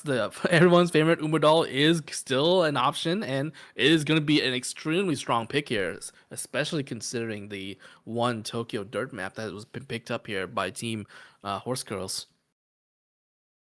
Yeah, They're really thinking about this. I'm curious if they weren't expecting the Xmas Ogre ban and that was their plan, or if they're still thinking about it. And we are seeing the top idol. yeah, Smart Falcon. we still have to figure out how to break the news to her that there aren't 2 trillion people in the world. But Ooh. for now, for now, she is going to get locked in as the first pick, which is always a nice little ego boost. If these were real people in the real world, but they're virtual characters, and we are going to see the summer. I think she was able to compromise down to only 500 billion, so that is a much lower number. There's still only 8 billion people in the world. How do we tell her?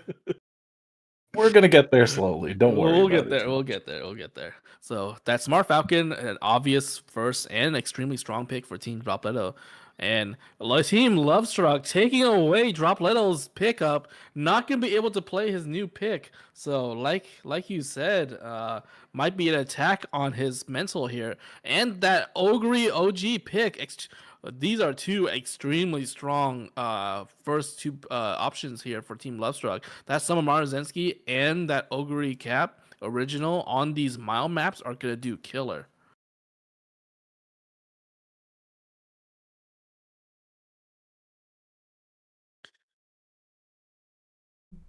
Absolutely. And Ogre is really the gold standard when it comes to late race speed skills. Everyone talks about T-Pulse, a soulful 0.45 skill. So she is going to be that premier Uma. Once you get into position, she's going to have the option to really run you down in these maps. And she has that great career, great growth, and some pretty good innate skills. She has that nimble nav. So if you want the option to NSM, it's not quite that whole 0.4 acceleration, but nimble nav still providing a good 0.2 acceleration option for both pace and late. And if you're feeling really adventurous, you could always make her an end closer as well. Yeah, on these maps where we do have that Nishino unique being an option for Ogre, so it is a really strong, a viable option for Ogre. Especially she does come within that with that dreaded skill that I hate so much, Corner Connoisseur. So that is a pickup potential for the Ogre player if they did want to gamble a little bit. Yeah, we see another front coming in, and I'm a little curious about it just because of what JJ was saying earlier, where we have these 2 maps where it's just like fronts are completely dead, and the only viable front would be Smart Falcon, but she has to be a blown for that. And considering we already have the Summer Mario and now the V Bourbon, like that Sparkly Stardom is definitely not going to be a viable Excel. Yeah, and for this V Bourbon specifically, she has G Dirt. I mean, I made her to A Dirt for that Dirt CM, but like it's not a reliable thing, especially for draft. So between the 2 maps where fronts are not going to have a good time, and that Tokyo Dirt, which is something that they themselves drafted, she's going to be sitting out for basically half of the maps. Yeah, so far it's looking like it's gonna be a relatively almost similar story. I'm surprised Taiki Shuttle has not been picked up yet. Taiki herself able to run dirts very comfortably and having solid excel on most of these maps. Maybe Team Horse Girls does not have someone who owns Taiki Shuttle, but we'll have to see if Team Lovestruck decides to pick that up. I would be very shocked if the next Uma we see locked in is not Taiki Shuttle. But we'll see how it goes. But yeah, I would be incredibly surprised if we don't see it come through in these next two picks. Yeah, when you have this many SFV maps, the discussion is usually how early do we need to pick this Uma, not how late can we go before she gets picked up. And this is now the second pick for Team 2, and there's the Taiki getting locked in. Yeah, no surprise here. Melt up. He is a veteran. He knows what's going on. First pick Smaru, second pick Ogre Cap, into third pick Taiki Shuttle. He is here to win. Yeah, I'm actually curious about what you were saying. Maybe no one on Horse Girls owning Taiki Shuttle, and I almost wonder if you could play chicken at that point and wait until post ban to pick the Taiki, knowing it can no longer be banned. Yeah, if I were in Team Horse Girl's position and I did not have Taiki Shuttle, I would pick Taiki Shuttle on that third slot there just to deny it away from Team Lovestruck, because the absolute terror that this horse can have on these maps is with her Mile Maven, with her SFV, and being able to run that dirt map on top is just she's just such a high value pick. So maybe something that Team Dropletto that Dropletto did not think about for his team. Yeah, and I'm really curious what Horse Girls is going to do with their postman, because right now you are looking down a extremely threatening lineup. Curran, obviously, as mentioned before, has a rough time in Mant, but the rest of these Umas have smooth sailing all throughout Mant, extremely strong gross, great kit, and they're all going to function extraordinarily well. Between that SFV on Taiki, Triumphant Pulse on Ogre, and Smaru is just one of the premier frontrunners that actually has a chance to fight back against this Falcon and Bourbon. So, what do you think they're going to do for their postban here? If I was in Dropletto's shoes, I would definitely take away this Taiki Shuttle. This Taiki Shuttle is just a little bit too threatening.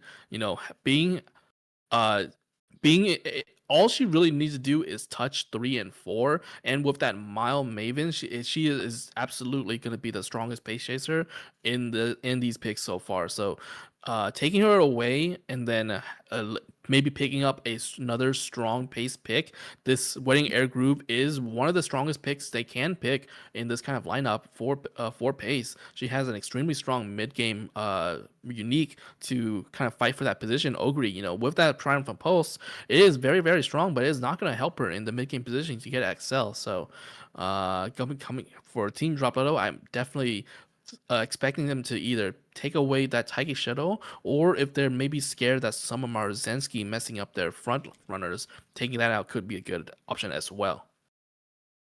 Honestly, I think if You're I'm gonna Horse see the- Girls here, I think if I'm Horse Girls here, I would almost have.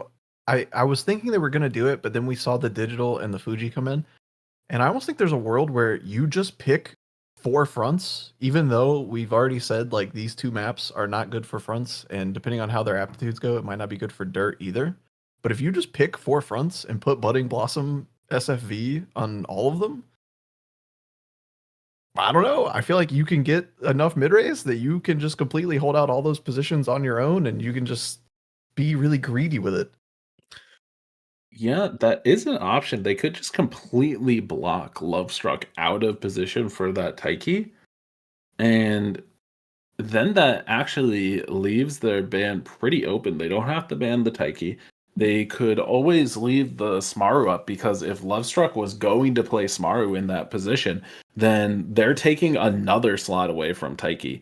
As it stands right now, we're looking down a 3 front lobby. So when we're talking about that 3 through 4 acceleration, there's only 1 slot available. We might be seeing a repeat of everyone running that neck and neck card just to try to squeeze in an Excel in 5th. Another front? Another front that we did. So this is something we saw in the last draft for Team RDD versus Team SLS as well. That Suzuka, if she is a good option on these mile sprints, if she's able to get in first place, and she has that high chance of hitting unrestrained. So not a surprise, but I think what Team Love Strike is thinking here is they are probably looking to ban away Smart Falcon, and if Smart Falcon gets banned and Team Horse Girls decide not to run V Bourbon, they're gonna be in a solo front situation with that Summer Marzensky. Yeah, if you're love struck, I'm not sure if you can even really afford to ban it away, but they are going to ban it away. So they are leaving themselves open to having their front runner hung, or they could always try to hang the other front. And we might actually get into a situation where we're looking at a lucky pace, maybe.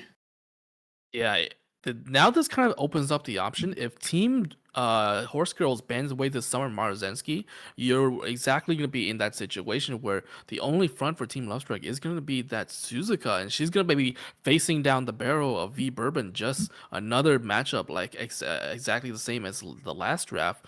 And that's not a position you really want to be in as Team Love Struck, but what they can do is if they were to run into a situation where some Marzensky gets banned, they could just end up choosing to hang V Bourbon, right? V Bourbon, extremely strong front, and Suzuka maybe gonna have a tough time competing against her. But if you just don't run the Suzuka, V Bourbon as a solo front is not gonna be able to do anything. She does not have a built-in strong acceleration like Sand Sky to close out maps, and she's not gonna be able to make a lot of distance in the mid game. Yeah, and we are seeing that Taiki veto. But also when we're talking about hanging the other front, how much front hate is in this draft at this point? We have the double Nigata, we're banning out fronts, and we're potentially thinking about adjusting our comps so that there's just a solo front in the lobby. Right now, with that Taiki and with that Falcon getting banned out, we previously had 5 Uma that were able to freely run on this dirt without any investment, and we're already down to 3. None of these really have big positional requirements when it comes to their win conditions, but this Digi, if she's being played as late surger or end closer, she's probably going to miss those types of excels. It's always possible with that higher speed coefficient that she's able to just run down the other two, but it's going to be a bit tenuous. So we do see that Taiki shuttle getting banned. As I suspected, this horse is just going to be extremely strong with the way the comps are looking, are panning out. Right, with that Smart Falcon being banned, we are only going to be seeing a max potential of 3 fronts potentially, and Taiki shuttle. Competing for that fourth slot, she's gonna have a pretty comfortable time here, even with that, Wedding Air Groove, in the draft. Wedding Air Groove is just, she's good, but I don't think she can compete with Taiki Shuttle on mile. Symbolic Rudolph. Kimberly Rudolph, a little bit of a question mark pick here from Team Lovestruck. Maybe they have an Oshi player on their team wanting to play that pick. And we are going to see the Red Maru come out. Again, she does work on a lot of these tracks because it's her. She has that extra base duration. Also, it is technically within the realm of possibilities that you could run Marzensky as a pace chaser and maybe fish around there. Pace Maru, be a little bit of a esoteric tech from CM1 actually. If you being having that this kind of strong built-in 0.4 acceleration, instead of going front runner, you use the optical pace chaser, so you just have a little bit more of end game velocity. So that might be an option here for a team Horse Girls. And that McQueen pick, I don't know if that's going to be a real pick or not, considering the strength of the other picks. It might just be a little bit of a logo pick for Team Horse Girls.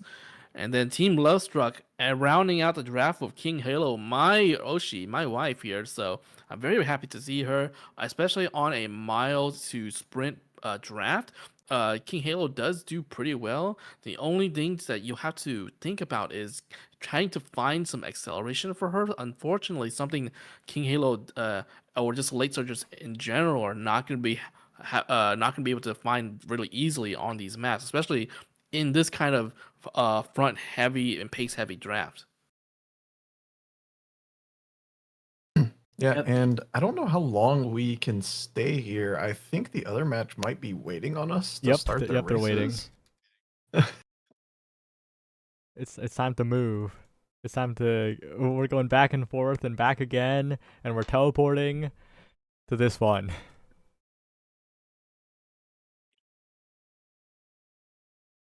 So, with the conclusion of Team Horse Girls and Team Lovestruck's draft, we are going to be heading back into Team RDD and Team SLS to see who is going to be the final winner in today's match.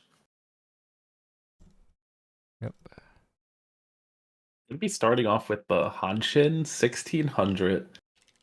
This is a right-handed map. You know, it's a mile. We're starting with a nice ethical mile before we really rip the band-aid off and get into those sprints, but it's a short map. And I'm just really curious who's going to get to the front of that pace pack? Because for me, that's going to be the question in this game.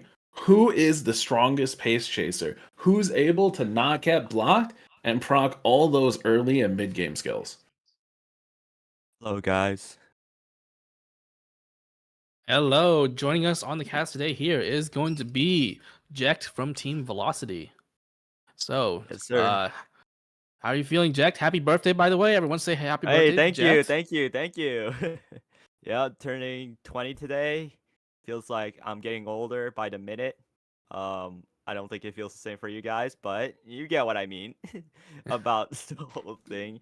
And here we have this. Wait, who's on right now? I was just off the computer for a little bit. We are going to be having at the screen share, Team look at the screen share. RDD versus Team Oh, Super Lucky oh. Sleepers.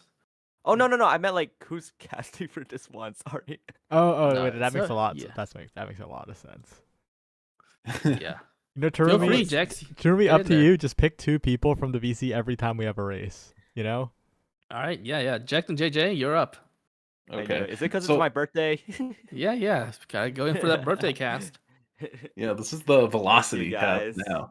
So I noticed that base Fuji actually had the S front.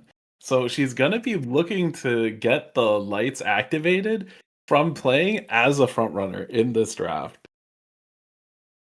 Yep, for sure. This Fuji Kiseki is looking pretty poised. This front, it's a front Fuji Kiseki. So I want to see the skills on that thing real quick. Let's see what it's got. It's got, oh my god, it's got everything. Yeah, for this map. Yeah, this Fuji is really going to be pushing on these mile tracks. They have decided to split the focus a little bit, grab a few of those sprint skills single circle.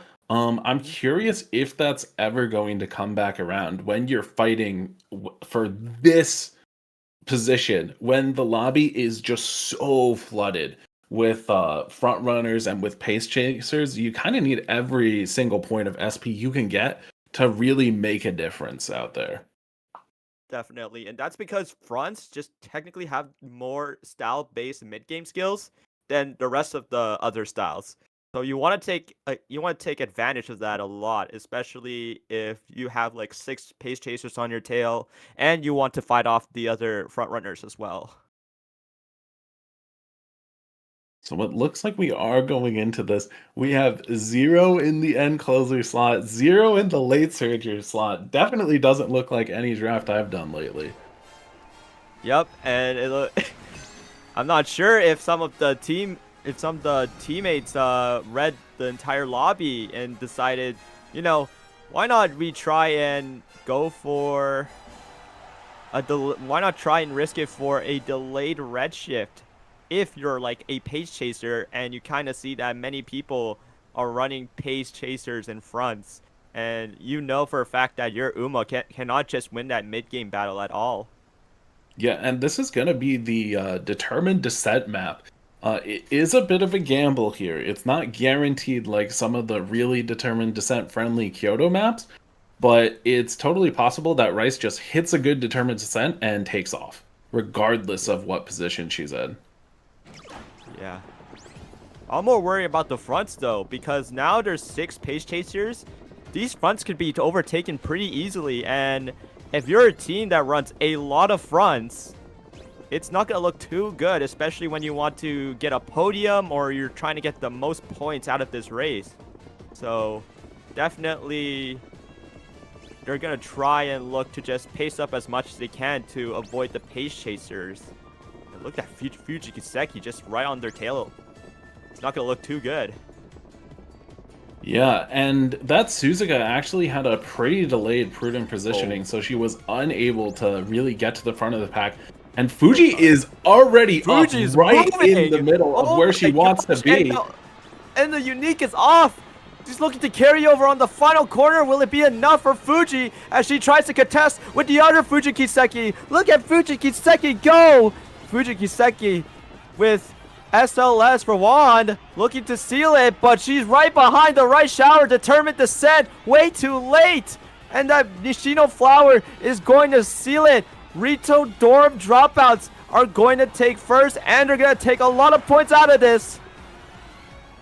Yeah, and that Fuji was able to push up so far, in fact, that she actually pushed out of position for all the accels she wanted to hit. I believe she went into that acceleration zone in first place. So yeah, the Budding Blossom isn't going to activate from first. No, because she's not getting blocked from anywhere. She's definitely free. So having that first place against all the other pace chasers, it's a guaranteed win. Although that right shower was creeping up on that final straight. So it was definitely a bit worrisome if you're that Nishino Flower, but it's not worrisome at all because that right shower, I'm pretty sure, is in the same team as the one that's running the Nishino Flower. So there's nothing to worry about. Taking those first 2 spots is so crucial, and they do hit a podium, so yeah.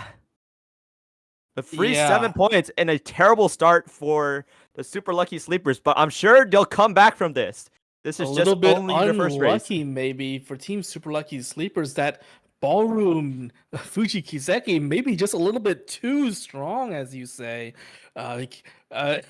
Passing all 4 front runners heading into the late race and not being able to have any acceleration is not something you expect to have happen. But yeah, we'll see. Have to see what happens in this next race.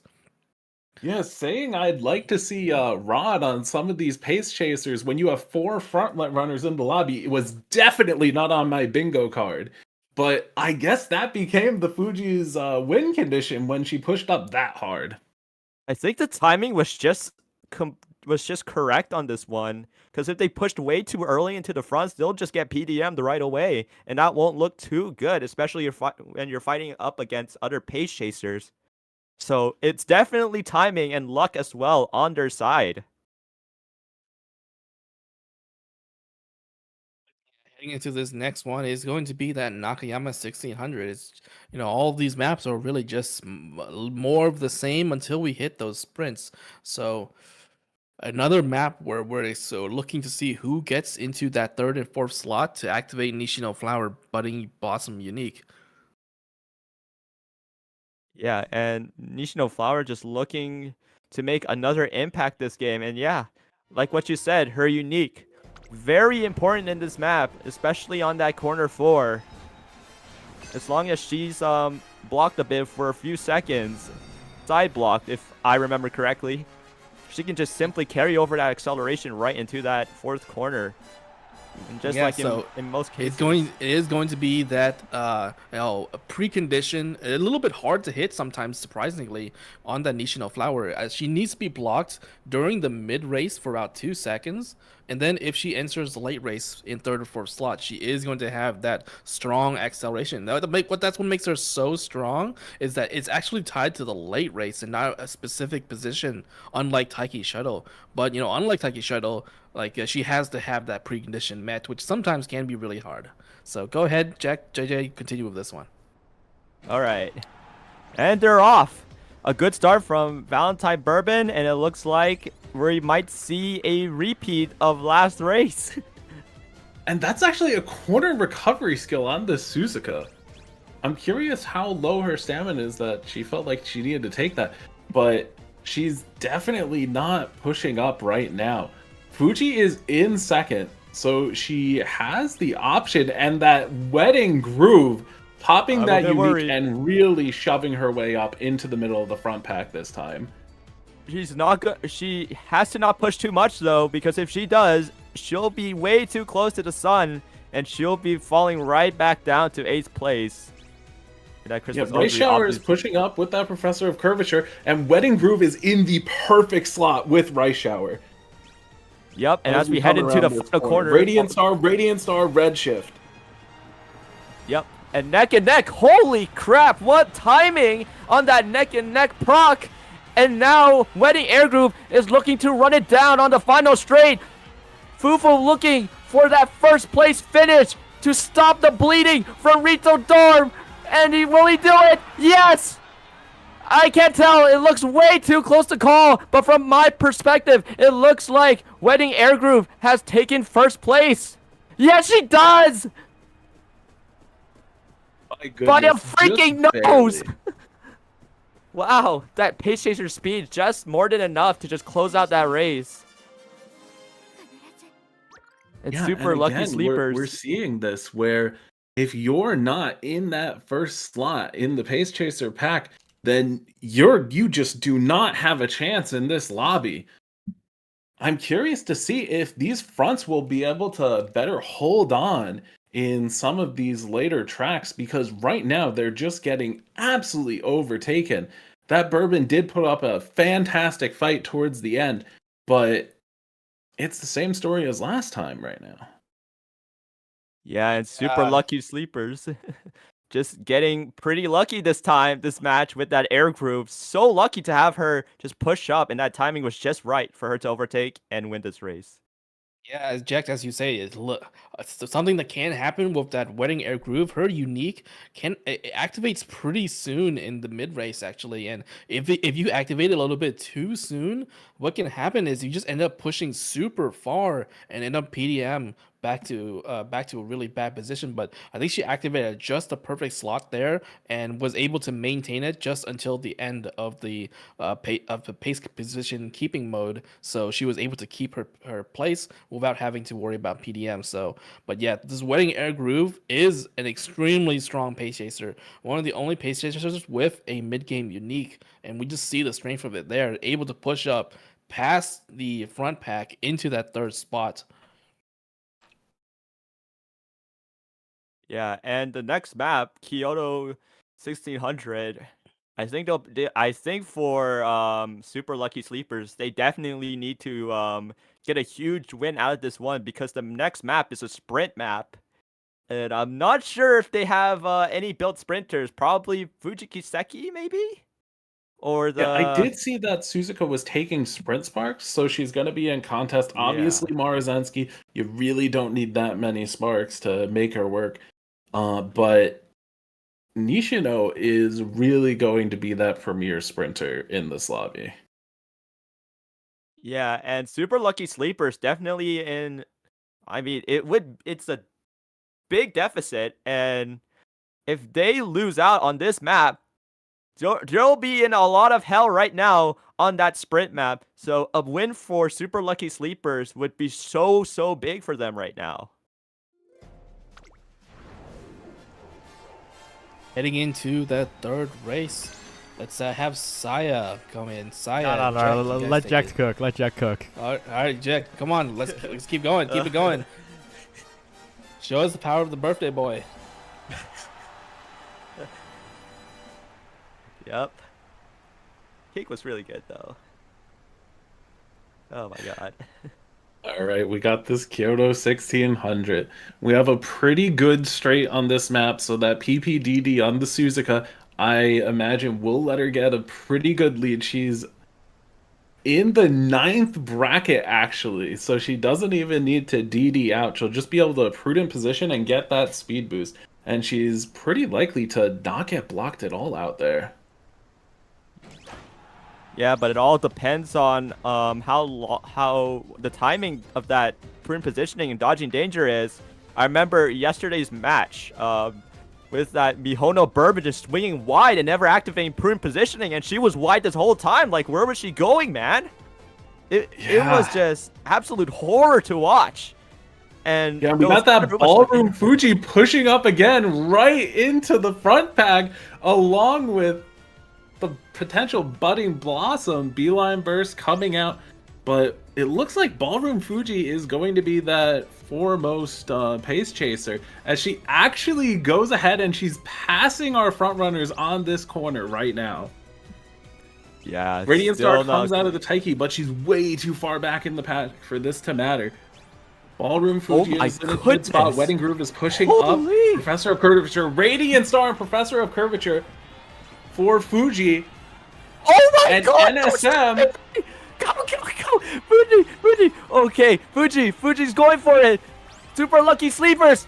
Will they be able to stop the bleeding again? Here's Fuji Kiseki. Wedding Air Groove right behind her. Will Wedding Air Groove take third? Fuji first. Wedding Air Groove third. And Super Lucky Sleepers getting those big points right out of this race. And they could just be safe enough to survive the massive beating of next race. Yeah, and this Valentine Bourbon is definitely doing her job. She is consistently scoring, but she's unable to quite close out any of these games. She just doesn't quite have the speed skills for the final spurt to really finish up before those pace chasers are able to catch up. Right now, it feels like we're just playing the lottery of what pace chasers are going to overtake these slightly weaker front runners and get into their good acceleration slots. Yeah, and now that deficit's just cut down to 3. And that Air Groove, man, Wedding Air Groove is so slept on.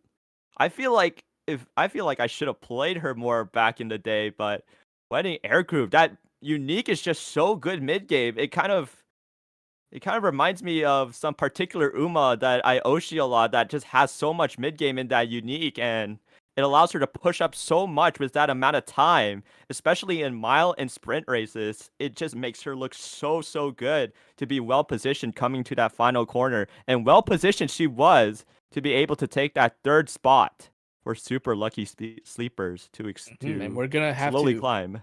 really talk about that Ballroom Fuji again. You know, we saw it. We saw the potential in the first race, maybe too much potential, but this time just enough for her to get that third slot and close out. And speaking of Fuji Kiseki, we cannot, not mention that we have a guest cast today in Ray herself.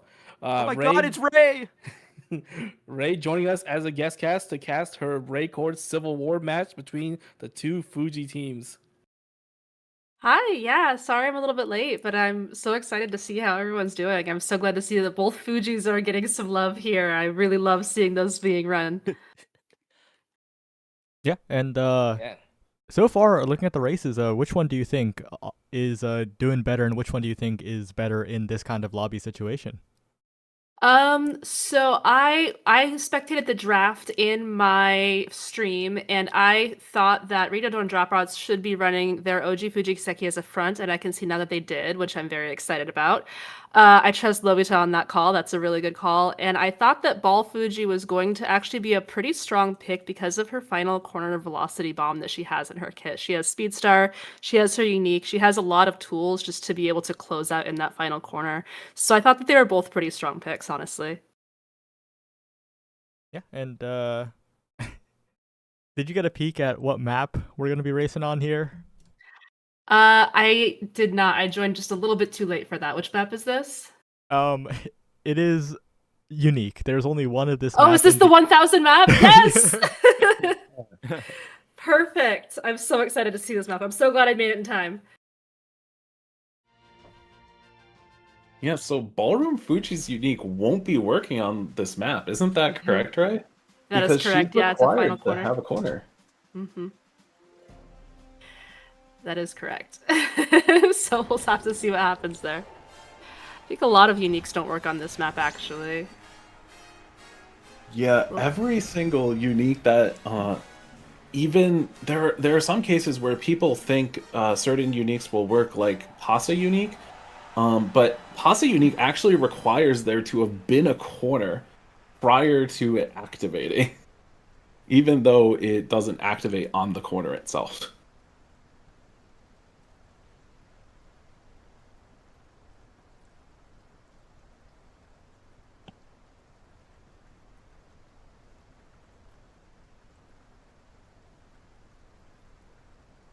All right. This is just going to be one long straight. This is basically the home stretch for the whole map, 1,000 meters.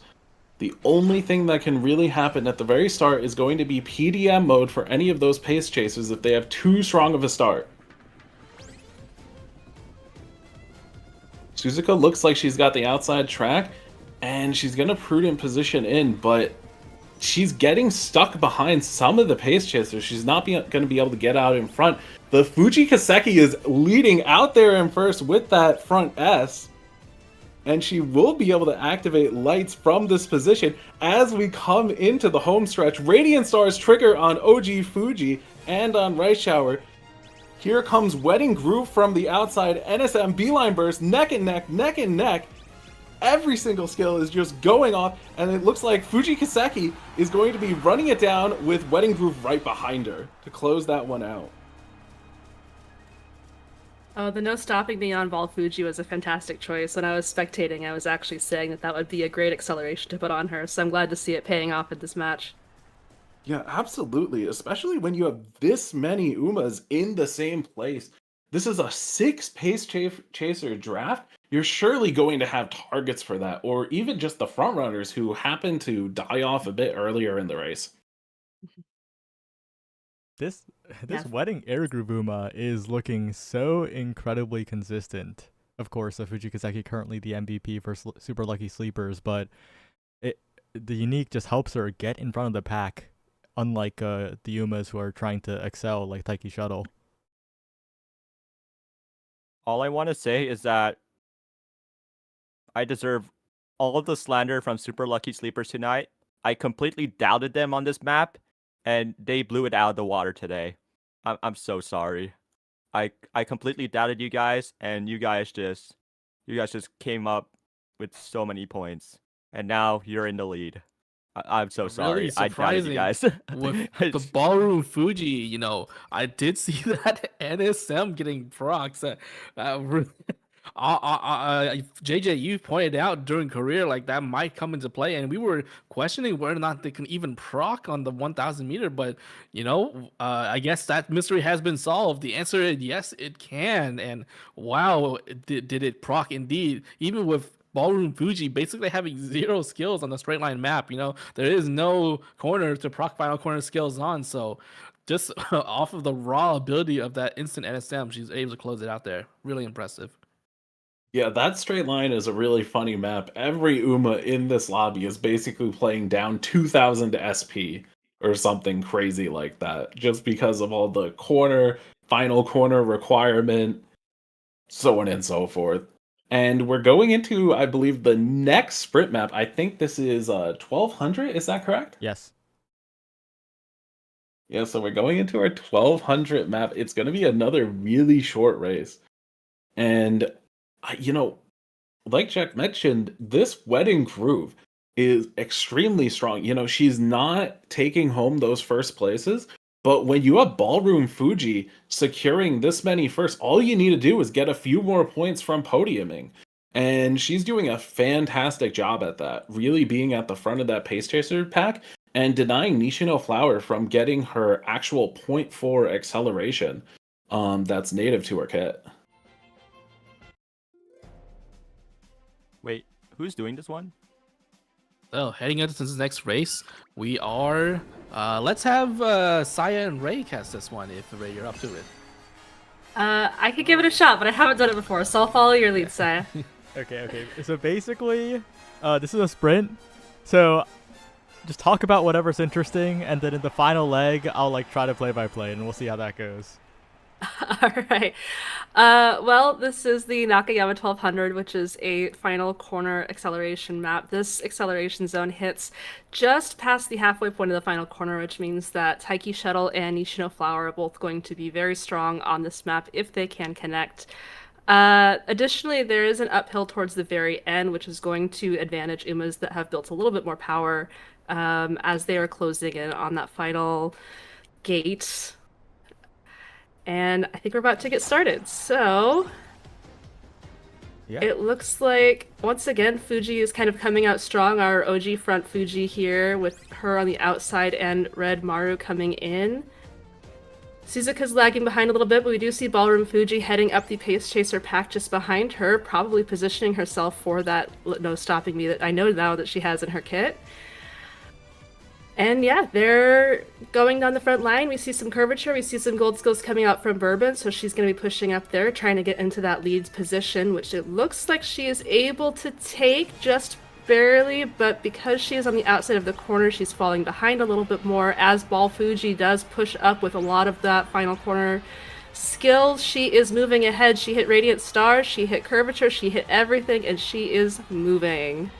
Yeah, it's looking like a dominant win once again for Ballroom Fuji Kiseki. This time, though, it's Red Marzensky picking up quite a few points. I don't think I've seen her near the podium in the previous races, so that's a big comeback here.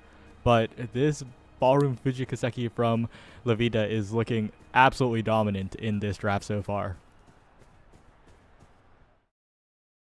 That does make me very happy to see. I was telling people that they should be picking it. Well, as I was spectating the draft, I was telling my chat that they should be picking Fuji Kiseki, and I'm very glad to see that she is dominating here. Yeah, that I saw, and it absolutely insane. You pointed out, Ray, insane speed carryover actually. Speed Star plus that Ballroom Fuji unique activating just before the late race. It was carrying over at least, like 0.6 of velocity into that, Budding Blossom Excel zone. She did not overstep, which aside from being a little bit of a wide swing, she was completely dominant heading into the final straight. Oh, I spread misinformation on the internet. I said Levita. It was Rewan's Ballroom Fuji. Levita's on the base Fuji. Oopsie. Oh, My bad. Shout out to Rewan. I said it again. Yeah. Very nice, Ruan. it must be a great day for Ray because the Fuji Kiseki is in the spotlight today with all those first place finishes. It's definitely very gratifying to see. Yeah, this is Ballroom Fuji's absolutely dominating. Honestly, she's been dominating basically every single race, even in that first race that she accidentally overstepped into first place before the late race even started. I still don't know how that freak accident happened. That final corner velo bomb that Ray mentioned just hit just right and just a little bit too hard as she had no acceleration and ended up losing that race. But once we see that she's able to actually utilize that velo bomb as a speed carryover without overstepping, just how dominant she can be. She's winning the last 3 races in a row. Well, and I think Fuji in general is just a very strong pick for draft. She has incredible aptitudes to be very flexible and also very strong in track blazer. So I'm not surprised she's doing well in a draft that majorly favors mile and sprint. And specifically talking about draft here, let's take a look at the point situation, 14 to 21. That does mean super lucky sleepers are in an extremely strong position, right? If they secure first and first alone, they will be winning here. If they secure second and third, they will be 1 point away. Dorm dropouts absolutely need to secure that first place. Absolutely. And we are heading into the 6th race, Chugyo 1600. It is going to be another map where we have a final corner Excel where it's basically right exactly in the middle. It's pixel perfect for Taiki Shuttle and Budding Blossom to activate their uniques. But that also means it's also perfect for that Ballroom Fuji.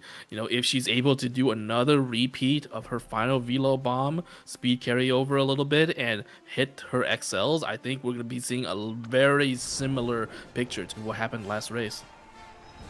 It's important to note on Chukyo 16, most of this map is actually a downhill.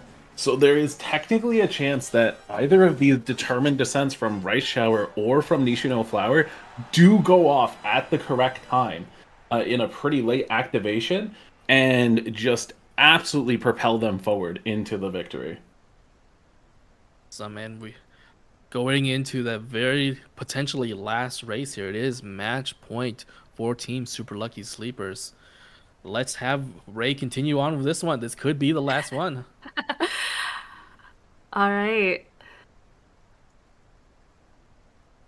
Oh, they are lucky in that they have both their Fuji and their Bourbon in the inner rails there. See if they can use that. But it looks like Bourbon whiffed something because she did not get a very nice start. But luckily Fuji's up there along with Suzuka, who is going to be taking that early lead. We're seeing some mid-race come out from our Wedding Air Groove as well as our Valentine Mihono Bourbon as OG Fuji does retake that lead. The nice part about OG Fuji as a frontrunner is that her unique will proc from first place. So if she does wind up in the first place position, she can still use her unique. The same is not true for a lot of other Umas, but we are seeing a lot more of this mid-race coming out with some big sisterly procs, some escape artist procs from our other fronts. We see our pace races trying to catch up. Ball Fuji is actually kind of lagging behind here as we head into the final spurt, so I'm not sure she'll be able to make up that gap with that velocity bomb that we were talking about. But as I say that, she does hit kind of a perfect Radiant Star into No Stopping Me. She's moving along the final stretch here. Rice also hits very nicely here. Yeah, heading into the final leg now. Number 8, that's Ryder very far forward. It's going to be the Rice Shower trying to catch up, trying to steal away that first place. But Ryder maintaining for Super Lucky Sleepers. If this is the first place for Super Lucky Sleepers, that's going to be it. And Ryder will secure a victory, although the Ballroom Fujikaseki did not show up too well in the final race. She did more than enough in the previous ones, as Silent Suzuka is the one who takes the win. Yeah, and you'll notice that the Suzuka in this map specifically was actually able to get a really effective DDPP off with groundwork to really take that lead over the other front runners.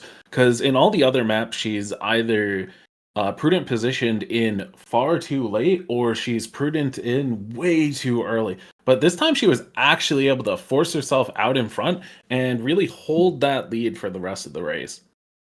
Yeah, and we've talked about it in this draft and in the Horse Girls versus Love Struck draft. This Suzuka, if she can get in first place and does exactly what she did here, she hit and not perfect unrestrained, but near perfect unrestrained, enough to have a significant effect.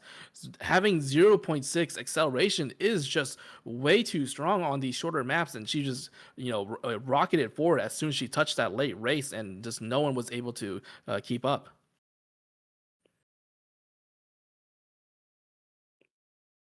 Well. So congratulations to Team Super Lucky Sleepers. They are going to be winning the Raycord Civil Wars, Fuji Civil War, with a MVP performance from the Ballroom Fujikiseki.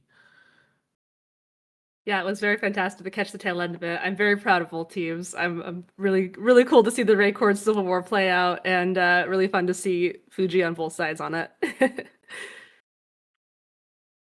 Yeah, and with that, I think we'll head to a bit of a break because we do have another 1v1 match to figure out, Horse Girls versus Love Struck. But until that happens, we'll see you in a bit. Thank you. Thank you for the invite.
Hello everyone, we're back and we're here with an interview with the winning team, Super Lucky Sleepers 26-16 MVP Ballroom Fuji Kiseki. Hello, Fufu and Ryder. Hello. Hello. So, how are you feeling after this win against your fellow Raycord members?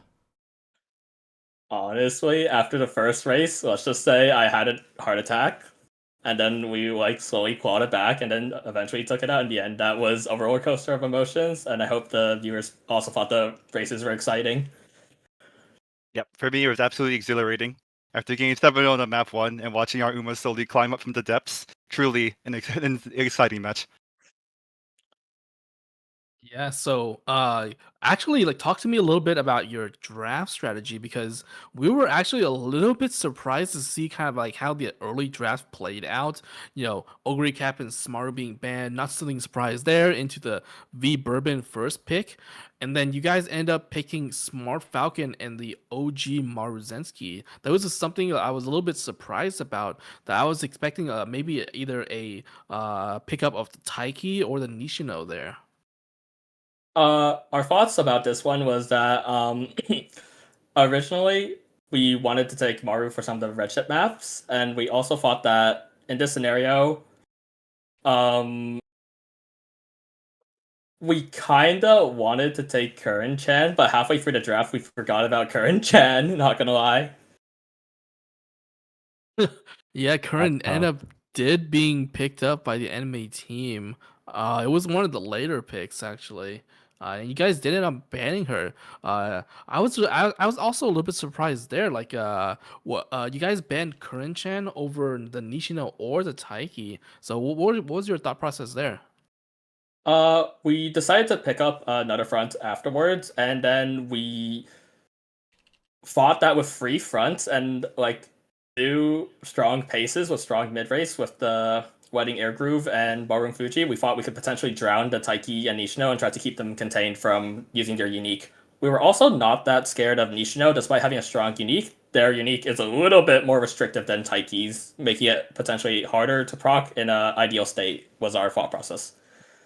Yeah, and it ended up playing exactly how you guys predicted, because both Nishino and Taiki just ended up having extremely quiet series, not able to compete against that Wedding Air Groove mid game unique and that Ballroom Fuji just absolute killer final corner velocity bomb to take over at the final second. So yeah, it ended up playing exactly how you guys thought. And I was talking to JJ on the draft, and we're kind of thinking that maybe you guys were confident and be able to take the 3rd and 4th, and so a good option will be just take out that Curran that has that unconditional Axel if she hits, right? So I think definitely a good draft coming out of you guys.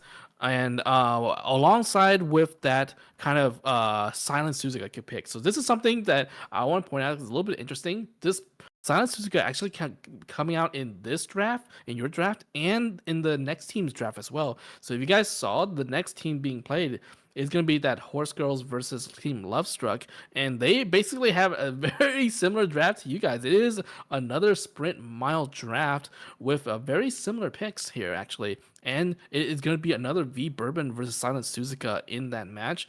And I was talking with JJ, we were kind of worried for the Silent Suzuka, because all of her abilities kind of that unrestrained, that unique kind of relies on her being in first place. So a little bit of a concern being picked into this kind of strong front centric draft. So what were you guys' thought process of picking up that last pick, Suzuka? I'm gonna be so honest. Originally, I wanted to play Fantasy Pasta, but then I realized it was F Sprint, so we had to panic. So I panic picked an Uma with decent sprint, and then in the end, we also wanted to drown the Taiki and Nishino, so that played into picking the Suzuka. A bit salty about missing taking the lead in the first 2 to 3 races, but other than that, she did her job in the match that clinched it, in the race that clinched the match for us. And yeah, honestly, for a last minute pick, I think you guys picked a really good one, because that's Suzuka on these maps. You have to be worried about that unrestrained, and it did come into play on that very last map. Unrestrained hitting, not exactly perfectly, but just enough to get some of that instant 0.4 axle into angling scheming. So it really showed in that last race where Suzuka just took off and no one was able to catch her. So for a final panic pick, I think you guys couldn't have picked anything better. Yeah, holy, thank you. Yeah, JJ, you got anything you want to ask Team SLS? For all those solo queue players out there, the number one question I've been getting is, what was your strategy to keep Constellations awake through this draft? He sent himself to a cafe. That is excellent. And A Manhattan I gotta say, cafe? I No Monster really Energy, do no like- Monster Energy, no Red Bull, none of No, that. he sent himself to a cafe where apparently like there's a lot of airplanes and like that keeps him awake. Oh my gosh. We are really resorting to desperate measures to play with the super lucky sleeper himself. Yeah. Is the cafe music not enough? Oh, Well, and it's speaking of the super lucky sleeper, what's going on with this Christmas Ogre pick? Me and JJ, we were not only in this draft, but even in the next draft as well. I understandably she is one of the 4 horsewomen, right? She has infinite presence in draft, but in this kind of sprint mile draft, I was not expecting to really see her. So, why do you guys decide to take her on? We wanted to give Constellations comfort, and we wanted to just make sure he got the Uma he wanted to play. And we just hope for the best. A little bit unlucky with the recovery procs, but other than that, maybe in a different world it wins everything and Fanuses. Who knows, really? You always have to be worried about that Christmas Ogre, right? What if it just randomly hits Radiant Star into Festus Miracle right before the late race, right? It's always that looming pick. He did end up getting 1 point for you guys, so you know what? It helped. So yeah. To top it off, our Maruzensky also had super lucky 7s, and in the one race they podium, it actually procced, and is the reason why they Oh my podiumed. god! No way! Oh my gosh. Wait. Yep. That is insane. So it's the Look, did super you lucky ever sleeper consider- combination. Combined together, it got 3 points for you guys. So that was a crucial need for your win. And did your team ever consider taking excels like Pump, or were you really just aiming to block out all the other paces on the team and saying, if we don't block them out, then we deserve to lose anyway? We fought that, and we also thought that there was like no point fighting for Pump with how inconsistent it is, and with how short the tracks are. We just generally believe that if you're closer to the top and you hit your top excels, then you will just dominate the rest. Additionally, with heavy corner 4 presence in the maps, moving MVP as a viable acceleration, only one spot being open for Pump is one of the reasons why we try to stay away from it. I see. Okay. Yeah, really, I think a solid game plan. The Wedding Air Groove and the Ballroom Fuji's has ended up performing so well and so consistently. So I think this really goes to show that you can have consistency on the sprint mile drafts now that we have that Nishino out. So one things that I think a lot of people shy away from with these sprint mile drafts is they kind of think that it's just an RNG fest and you can really not control who wins. But I think this draft really shows that you can actually control who wins.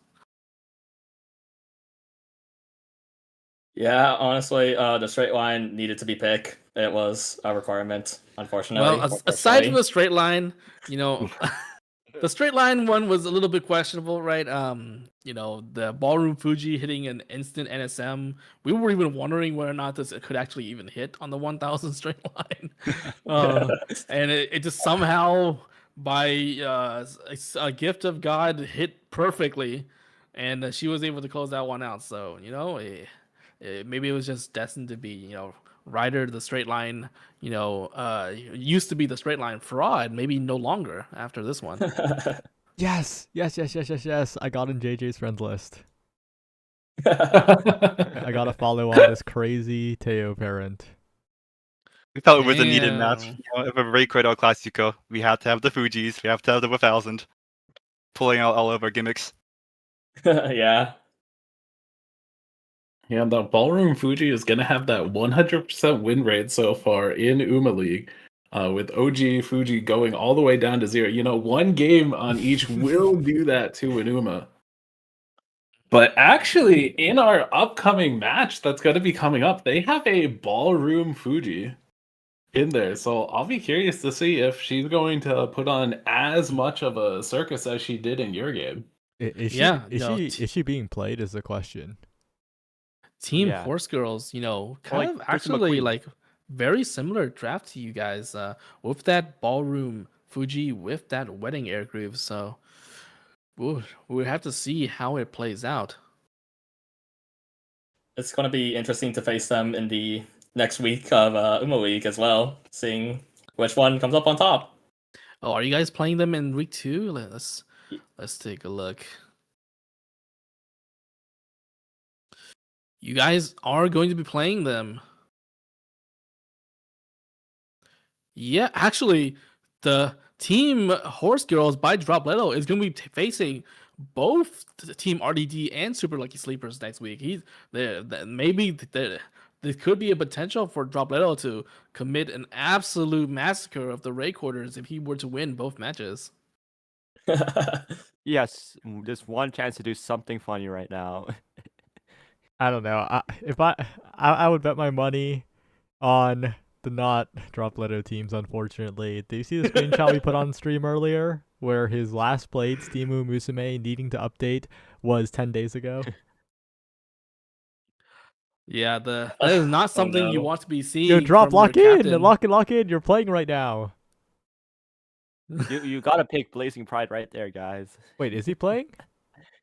Yeah, he's playing right now. He is playing. Oh, okay. Was that yeah, his? Okay. Okay. We're stalking him right now. This is him. Yeah, it's going to be Dropletto on that wedding air groove. It seems like. Anyway, thank you I feel so like- much for yeah, joining us on the interview, Fufu and Ryder. Thank you very much for having us. Yep, and good luck on your next week matches, guys. Thank you. Thanks.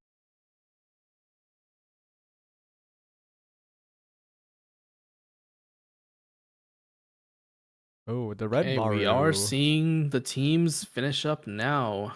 Looks like everyone is going to be able to finish in time. Oh, wait, with buying the 5 Master Cleat minutes. hammer in Twinkle's shop. They gambled. They gambled one hammer. Ooh, this is Ooh. something that I also like to do. Sometimes it backfires, but you know what? Seeing 3 hammers in my shop when I have 3 hammers makes me want to die. Yeah, nothing worse than saving a lot of hammers and then getting a full hammer-only shop at the end. Personally, even in draft, I only go into the climax finals with at most 2 hammers. Also, Yeah, and these stats for this red Maru is looking really nice. Yunaka, a pretty notable player too. I remember, I don't think they made Top Cut, but I remember them almost making Top Cut of a Carrot Clash. Oh, I remember them too. I remember Yunaka. Yunaka's cool. And look at the stat line. The stat line's looking not fraudulent. It's looking pretty good. Is this the Yeah. first or second climax Second. race? Second? Second. Okay, I think he might be able to max. He just gotta get a lucky training. Yeah, pressing stamp Does he here. need stamp? I don't think so, right? I No don't way. believe You naturally so. just hit stam because it's all mile, I think. So Yeah. you The normally longest- don't want to. The longest Niigata 18 or Tokyo 18 might be the highest stam rack. Oh, he's trying to hit. Nigata, Thinking about the hit. Nigata, Tokyo 18 is pretty high. I think 600 on a front runner is a little bit low. He's trying I'm to curious hit if on he's this going hit. for the DD hint here. Extra tank. Oh, you hate to see Oh, it. you hate to see Oh, it. you're right. You're A right. D- That's such a valuable DD potential would have been hint. Would have been amazing there. And this is why I wish Onsen was out this early. It'll just give you the hint immediately, man. Okay. I think we're a few years Yeah, away I think from we're that one, though. a few years away. Oh, and running a 50 race bonus deck, it looks like. Yeah, plus Oh, 20. this is Falco. Reset whistle? Oh, we do have a Okay. whistle. And we have This is enough the items. daggers. Ooh. Well, Shiba. at least he still gets that Falco hint. This could be Ooh. Dude, what this condition? guts training actually is kind of real. I think he needs it in Yeah. order to caps. Wait, caps Oh, has he people has in. a guts And he has spray. a guts break. Bought Oh my guts god. braces? Oh my What? gosh. Good It final actually training, I'd looks like say. he was bleeding a lot of coins because of how many items he has remaining. Like he has Yeah. megaphones for a whole nother career basically saved up. Yeah, a lot of things not being able to spend well Oh, but he there, did hit Turf S, and that Turf S Oh. is more valuable in these shorter distance maps. especially Turf S is going to be be able to use in any distance, right? That's another key thing as well to Yep. take note of. Except Yeah, the well, we dirt. do have that one dirt map, but Yeah. Yeah, but we don't You know, talk it's about Still, it's 5 maps, right? So it's still very versatile, very useful. Yes, we're going to have that. Aside from that one dirt, we'll be having, the other 6 turf maps being played here. Yo, This dude got 777 in his carrots. where's the... Okay, my bad. My bad for trying to look at that POV. Show a money spread. Anyway. all right. Wait, what it does skills look like all are- of our players are finishing up right now. Team Love, let's take a look at their horses. Oh, I don't want to And accidentally leak. Sai, you're not no. in this thread, right? Or are you able to see Okay. this thread, Oh. Saya? Wait, can we go back to the ogre? Now I can see it now. Yeah. I didn't make a thread for Team Horse Girls yet. My bad. Oh. Oh.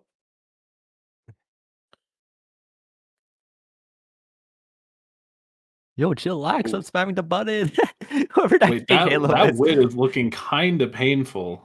What oh, well, it's a guts But the deck. guts, bro. The guts. Think of the metrics. Think of the metrics. Okay, they didn't forget the Yeah, hammer. I mean, that's the drawback of the guts deck. Yeah, You it's really hard. got to have those wit sparks if you want some consistency on your skill activation and you want to get that stat up. Okay. But I think they are triple stat capping, so this is probably going to be a UG Halo. This is gonna put in work. Yeah, Yeah, as long as I it think can it's super- activate its skills, it's got a good chance. I think guts decks are just so ballsy in a format like this because they're just so gambly all the time. I've used guts decks a lot, and it's you want everything to go right in order for the run to be sustainable. This kind of stat line, and with this SP, I do not think it is going to end up being a UG. No, they pre-bought skills. They pre-bought a bunch of skills. Yeah. so- Oh, if that's Yeah. the case, then yeah, this is looking to be a UG Halo for sure. Yeah, we're just gonna have to wait and see as they buy these skills out. They're skipping over the is this a mile late? skills. The skill for the options. moment. It's Ooh, a we late. do see the Some late are surge late. skills. Okay. 1.5 million CC. That is a good pickup. Not sure if they saw that one or know PTO. about that. Is there Uma stand down here at all? There is You no know, it's not really stand, gonna matter too much on these short but distance. that 1.5 million it's nice to CC see, is good. Oh yeah, you got that one. You got that one. You know Oh, what? I think Yeah, this is gonna UG be for a sure. good one. This is gonna be a UG Halo for sure. Yeah, this is a UG. Yeah. Yep, it is. It is. Yep. It is. Yep. UG Halo. Just barely. Wow. Guts 1, Sprint 2. I mean, if it was 2-star Guts, that would have been so baller. And Halo, she is my Oshi, and she is one of the horses that has a naturally good career on Mant, able to run all 4 distances naturally. So she is able to comfortably really get a lot of stats and run guts deck as well with her built-in 20 power, 10 guts. We're a little bit sus on speed sometimes, but we just pray for the high roll on speed, and getting the max cap in 3 stats is pretty easy for her. Yeah, and I'm really curious to see what did they each team decide to leave behind here. Because depending on what's left, it's gonna change the lobby pretty drastically I think in terms of who's gonna be in position for what. I don't know for Horse Girls. It's either Ballroom Fuji or McQueen, right? For them. Yeah. And on Lovestruck, I would bet money it's Assembly Rudolph. Yeah, it's it's definitely the Rudolph, I feel. If they Yeah, ran the so- Rudolph, that's like respect to them, man. We are going to be seeing that McQueen, I think, being left out for Team Hogs. Ooh. And overall, it does look like everyone has built a pretty good horse here.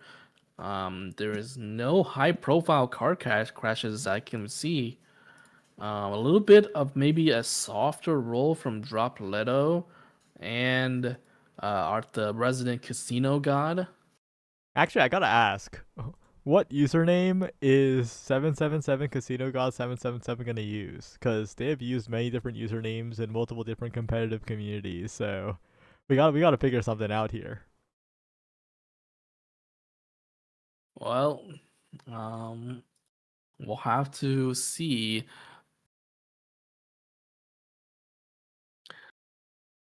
We do see that Casino God being used on their profile, so on the drafter, so. Oh, I see. You Drop, you're listening to stream, right? Of course you are. Can you ask Uldamau?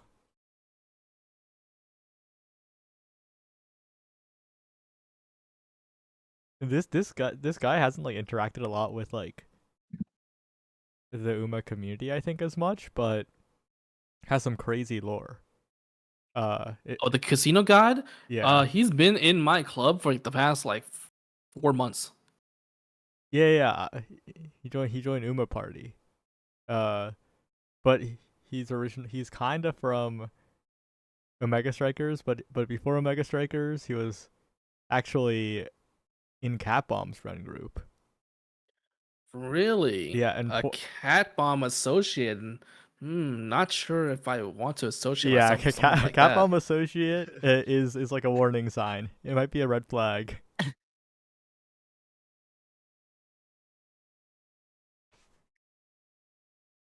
But we're just waiting for them to file into the lobby. I really hope they join the first lobby quickly.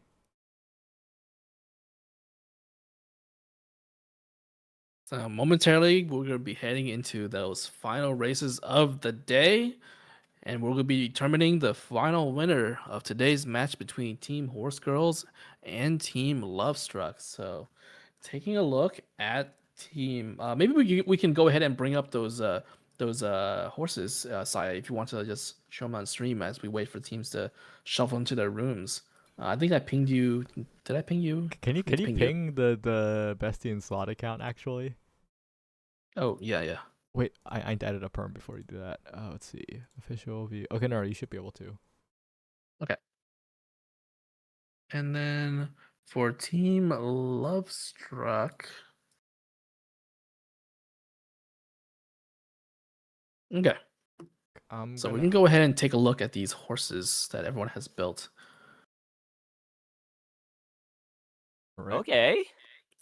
Yeah, starting with Drop Leto's Wedding Air Groove. So, the stats are there, a little bit soft on the speed, but, enough HP, decent. Maybe a little bit lower guts than you would like on some of these maps, but overall, definitely usable. Wedding Air Groove herself comes basically out of the box, really strong. With big sisterly and eternal moments, Professor of Curvature, mile corners, mile straights, actually pace corner as well. Really strong skill pickup here. So yeah, she has what it takes. Budding Blossom, she has what it takes to win. Smaru here with basically everything. With Rod for some of the maps here, Operation Cacao taking the lead, Focus is an interesting one, but I'll definitely take it if I ran out of greens to pick. And fast pace and final push also pretty good picks for these kinds of maps. Oh my gosh, Plan X. There's Yo. the Fuji. And she's got the Oh, tail held and- high, And I she do has see so an much return. angling and scheming, so maybe Team Horse Girls saw what happened in the game in the race 1 of RDD versus SLS, and they're thinking to themselves, hey, maybe we do need angling and scheming on Pace Chaser. They're taking notes. Yeah. They're taking notes, that's for sure. Yeah, and you'll notice that the corners and straight skills are all double circled. That ballroom Fuji could absolutely push up into the front of the pack. And this Bourbon Valentine looks really strong. She's definitely a bit overstand for these maps, but her skills are really looking nice. They did decide to bring the Digiton. So And I closer. guess that means that they ended up Yeah. leaving the McQueen behind, right? And Yeah. F, but sprint F as well. So not able to run on the sprints, but she will be able to compete for them on those miles and on those and on those, I think that third Digiton map. is really good. I think that Digiton is really good. Like end closer on these maps is like it's hella good. One of these maps has a Excel zone on a straight, if I remember correctly. So having that straightaway spurt is just so nice. Oh my god, on this current Digiton. chance. Oh my looking god. looking a little bit demonic. What is going on here? Wow. It's got more skills too, and we could take a look at them in the actual lobby. If Dropletto presses one more button, I'm not stuck on now preparing to race anymore. Please drop, please free me. Please drop. I need this. We need to see it, please. My And Umas are kind of this homeless. card did take NSM. It has its on, so it's got Muteki, it's got the coconut opener. It did manage to hit the chain 3 from Fine Motion. She definitely and she has Plancha and T-Pulse to close out the game. This current is actually just terrifying, and her career was done completely on sprint and mile. There is no medium aptitude that has been pumped up at all. Wow. Look at this. It's a dirt B current. Is that normal? That's not normal. No, that is not normal. That does not come standard issue with current. Oh wow. She's normally Team- dirt F, I believe. Team Horse Girls, doing what it takes to win on their map. So dirt B current. I would be a little bit concerned if I was Team Lovestruck here about this current. Yeah, but I think that you have power that difference backwards. is I think gonna make a Lovestruck huge has the current. Lovestruck has the current, yeah. Yeah, Lovestruck has the current. Oh yeah, it's okay. Oh, so yeah, the Team Lovestruck, choosing to compete head on with Team Horse Girls on that dirt map. Wow. Head on? Like the white skill? Yeah, it's gonna be a neck and neck. It's gonna be neck and Yep. neck. Okay, now comes the hard part. Where just talk about the Umas. I need to assign names to the horse. Yeah, help. Okay. So Yeah, just show us skills. I can't do that yet. The prediction. okay. So, Too late. Oh, okay. But we do get to see the riding styles here. Okay, so this is a late Ogre. We got obviously the late Halo, and this is gonna end up being a pace groove. And was that Digi a late or an end closer? End closer. in the I front? saw It's it. gonna be an It end had a closer. it's an end. End. and A, Spurt. yeah, with end closer skills. So yeah, I think she does have that spurt, and she has nimble as well as double circle end straights, double circle end corners, and double circle mile straights, double circle mile corners. She is absolutely geared to fight on the mile. Yeah, the thing that's really scary though for these backliners is there's only 3 of them, which means that it's going to be 10th, 9th, and 8th, which is still a good ways away from their normal accelerations. Obviously, on Spurt maps, Spurt can activate from anywhere, but when we're talking about Pump, which is only going to be on 7th, or we're talking about moving past and beyond Dover's D Unique, that's even further up in the pack. So they're really going to have to out mid-game some of these pace chasers if they want to secure any wins.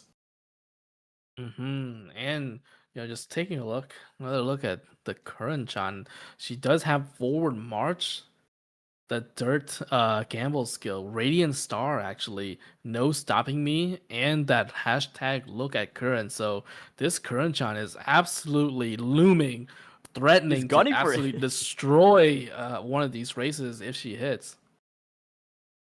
Yeah, but unfortunately, it's a hypothetical if right there. If those skills just don't proc in time or have terrible timing within them, that current Chan is going to be lagging behind and will be eventually swallowed up by the King Halo and Ogre Cap. Don't forget, that King Halo got like a high gut stat right there. So one dueling, it's over. I think we saw that in the trainer training thing where Badok and his Smart Falcon had that high guts front runner, and as soon as he dueled, it was pretty much over. Yeah, absolutely. And we are going to be seeing a pretty strong Suzuka come out here. So I'm excited to see if the Suzuka can get in first place and hit that unrestrained. We saw it happen in the very last race of, Team RDD versus Team SLS, and getting that unrestrained on Suzuka is just makes her untouchable. She has that dodgy danger, has that prudent positioning, and has, taken the lead groundwork. She has everything she needs in order to make this win happen. And that Smaru actually has Speed Eater. So the pace pack is going to just be eating that. They're going to be taking the speed penalty, and that might actually help the backliners catch up just a little bit.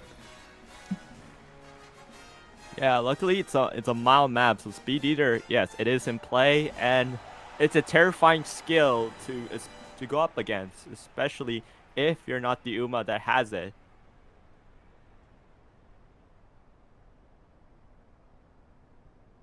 It's like, Going it's like into this curvature. first one, Jackson JJ, take it away. Yep, and if you're a pace chaser and you're behind and you're not really on the tail at the front, you are in big trouble. If the lates are within a length within you, oh, you're in trouble as well.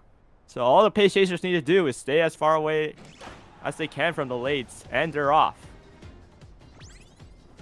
No one's getting kidnapped here, so everyone's off to a fairly good start. Up at the front of the pack, we got the Summermaru on the outside. She's trying to push up. Suzuka is popping a few skills, going to take the early lead there, followed by Esmaru. Esmaru is going to contest from the outside. And we're going to see the Wedding Groove come out here, and she's really going to push up with Shifting Gears and Big Sisterly as well.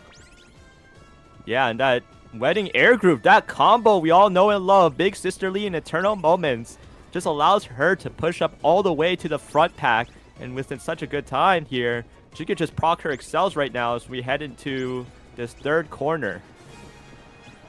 Yeah, and Curran is coming up, but it looks like that she was completely blocked out of fourth place to activate Lookout Curran. So Smaru is in first, and I think that she did get Rod, but yeah, for sure. Oh my god, look at that Digiton! Right there is Digiton on the final straight looking to run it down. But she's struggling to navigate through the crowd. Wedding Air Groove swung way too wide. Is it over for Yunaka and her Maruzetsky? Alpha looking to take the lead with that Digiton. Digiton still in the lead with that overtake. And Alpha with the Horse Girls taking those sweet 4 points. And that will be it for the first game. Yeah, and that's just the higher speed coefficient from those end closers, and I believe that Digi also has Lone Wolf to just push her up just a little bit more there. Daring Strike really helped her get into a pretty good position there in the mid game, and unfortunately the fronts just couldn't create a big enough lead to keep this end closer away. Yeah, luckily though, Falcon hit and Meltop did play second and third, so they are down by 1. So it's still not an insurmountable lead to fall on yet for the Horse Girls. Yeah, I really thought that this Wedding Groove was going to get a podium slot because that mid game looked so powerful, but she just wasn't able to keep it going.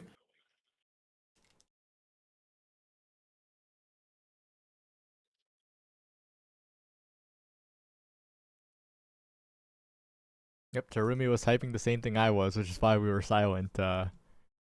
Same thoughts.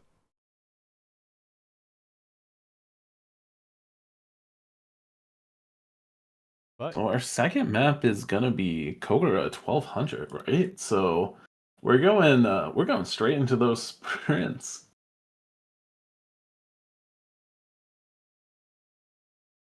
yep. Yeah, let's- we are going straight into those sprints, and it might just be another similar story. We saw kind of like the power. If it were not that it was a little bit unfortunate, I think, for that wedding air groove not be able to swing so wide on the final corner, not be able to get those axels and finish out the race, but that Digiton just on the Niigata map is just so strong. We saw the power of the end closers there really just kick in full gear.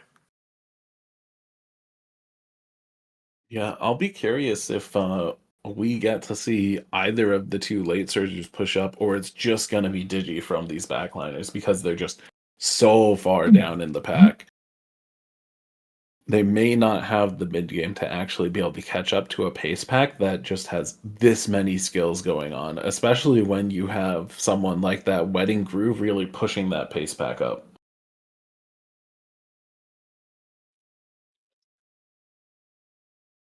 That's gonna be next race, Kokoro 1200. You mentioned a sprint, and taking a look at the overall lobby, right? Which Umas do you think will be completely out of contention on this sprint map?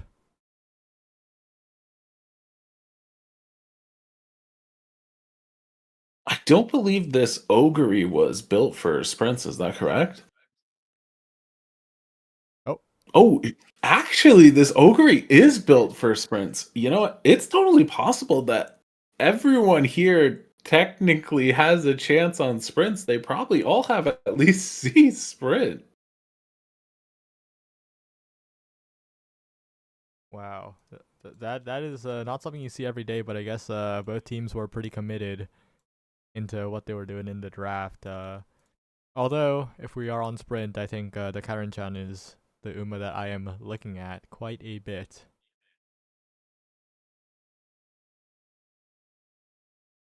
Absolutely. She is that classic terror on sprints. Curran is just a menace, especially if she can get into that 4th through 2nd position to proc Lookout Curran. But right now, she's having a bit of a hard time.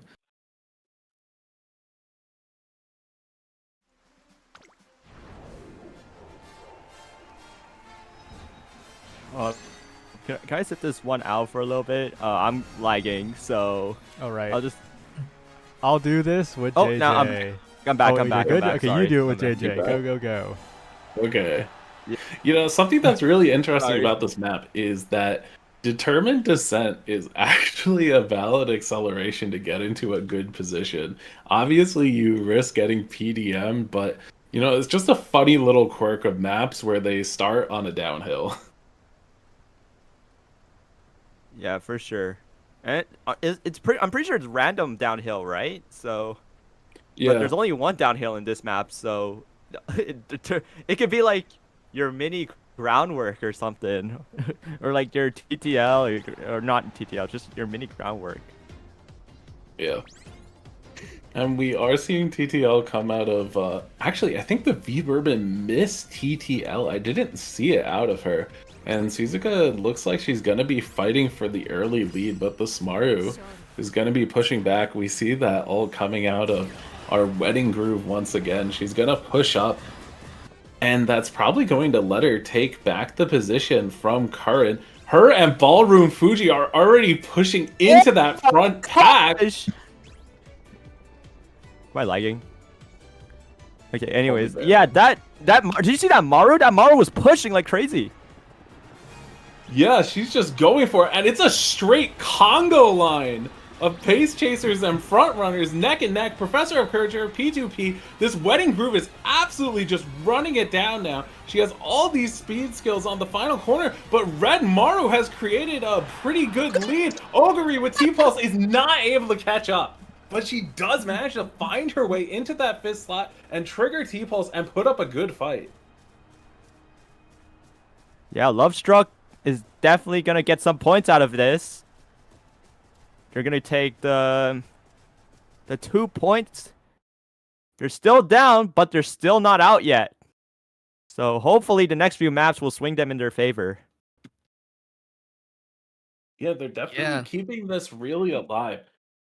Sometimes you'll see matches where if one team loses the track, they're only getting 1 point on the board, which makes it really hard to come back. But we're really splitting down the placements on these two races.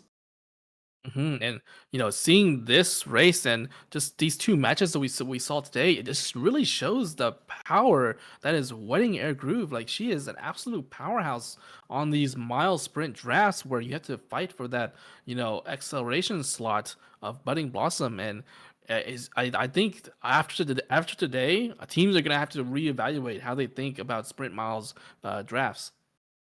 Yeah, and if this Wedding Groove just had like a bit more end game to close it out, she'd absolutely be able to just pull curtains.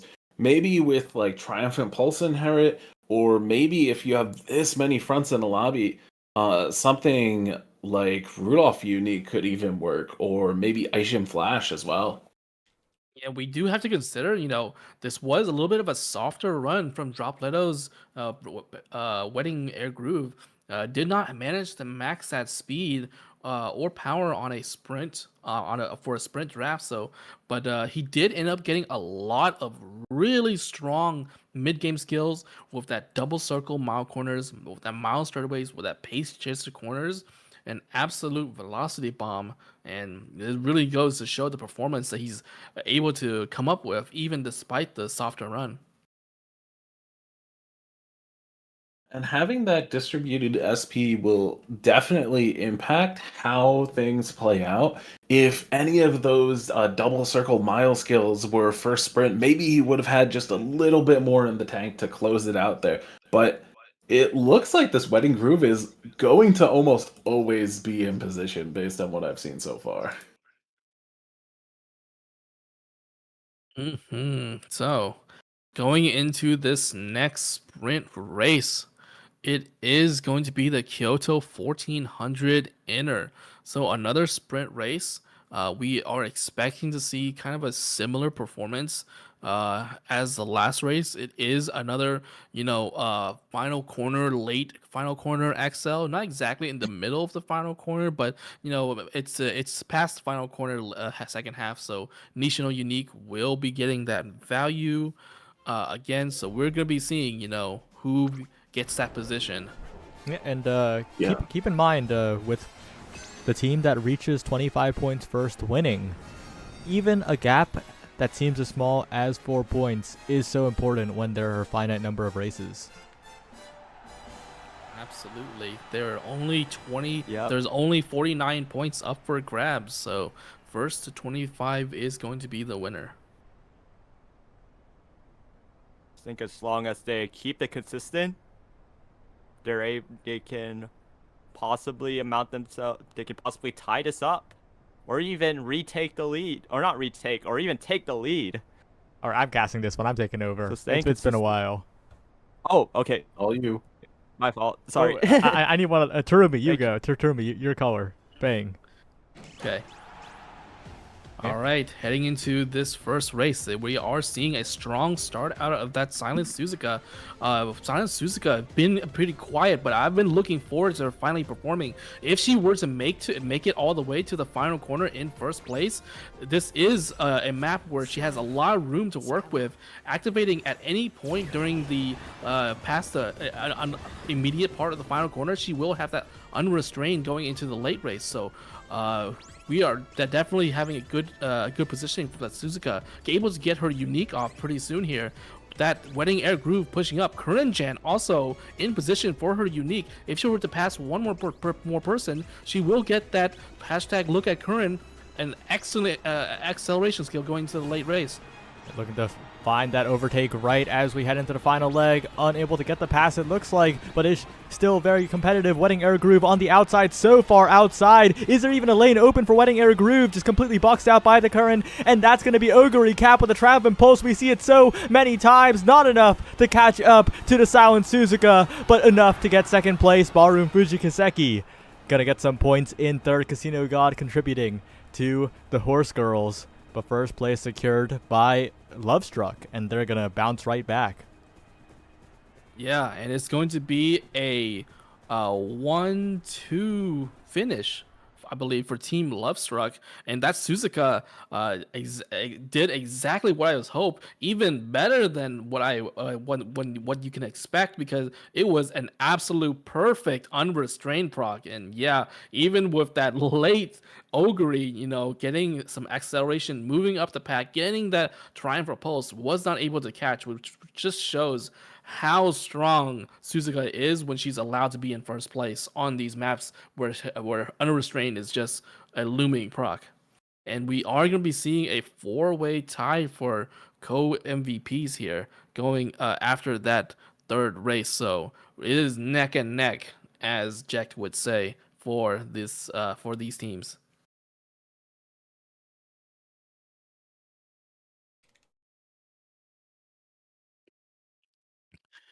Okay, going into the next one, it is going to be back on the Niigata map. So Niigata 1800,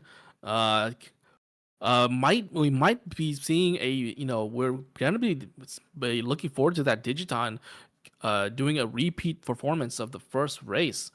Digiton doing an excellent job to close out a strong win for Team Horse Girls on that Niigata map, and this one is going to be a similar, I believe, a similar scenario. If that Digiton manages to push up and get herself in a good position where she can duel on the final straight, I would not be surprised if Digiton takes another one.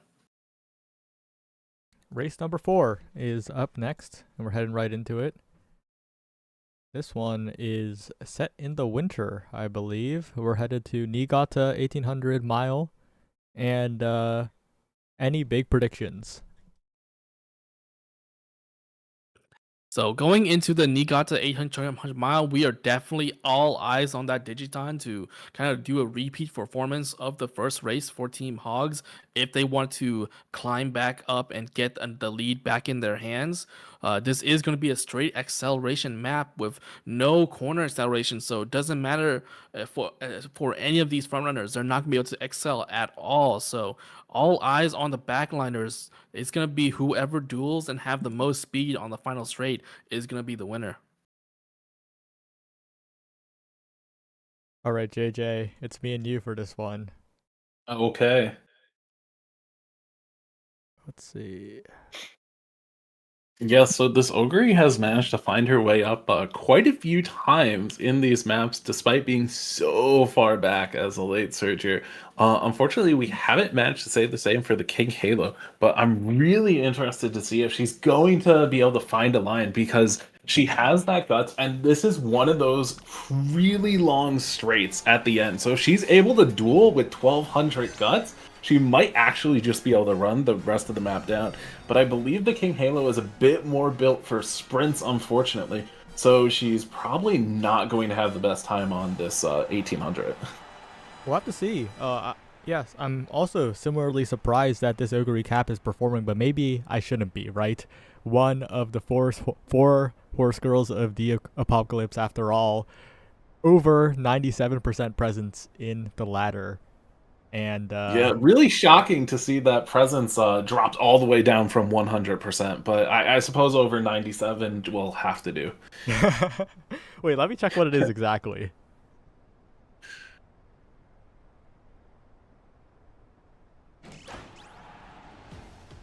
And it's a pretty good start all in all. Suzuka's getting off to the early lead. We're probably going to see that S Maru fighting back. And V Bourbon is surprisingly not actually in contention, it looks like. Normally, V Bourbon is that premier mid-game frontrunner, but she's just been held back. And we see the Speed Eater come out from this S Maru, letting her take that lead. Suzuka is gonna try to pass, but she's unable to do it. Ogre is actually pushing up right now, but King Halo is at the front of the backpack. There's not too big of a gap between the pace chasers and the late surgers, so these late surgers do have a chance here. I'm curious to see if Digi is going to be able to get out of 10th place, because she's kind of just been stuck there this whole match, which doesn't bode very well for her.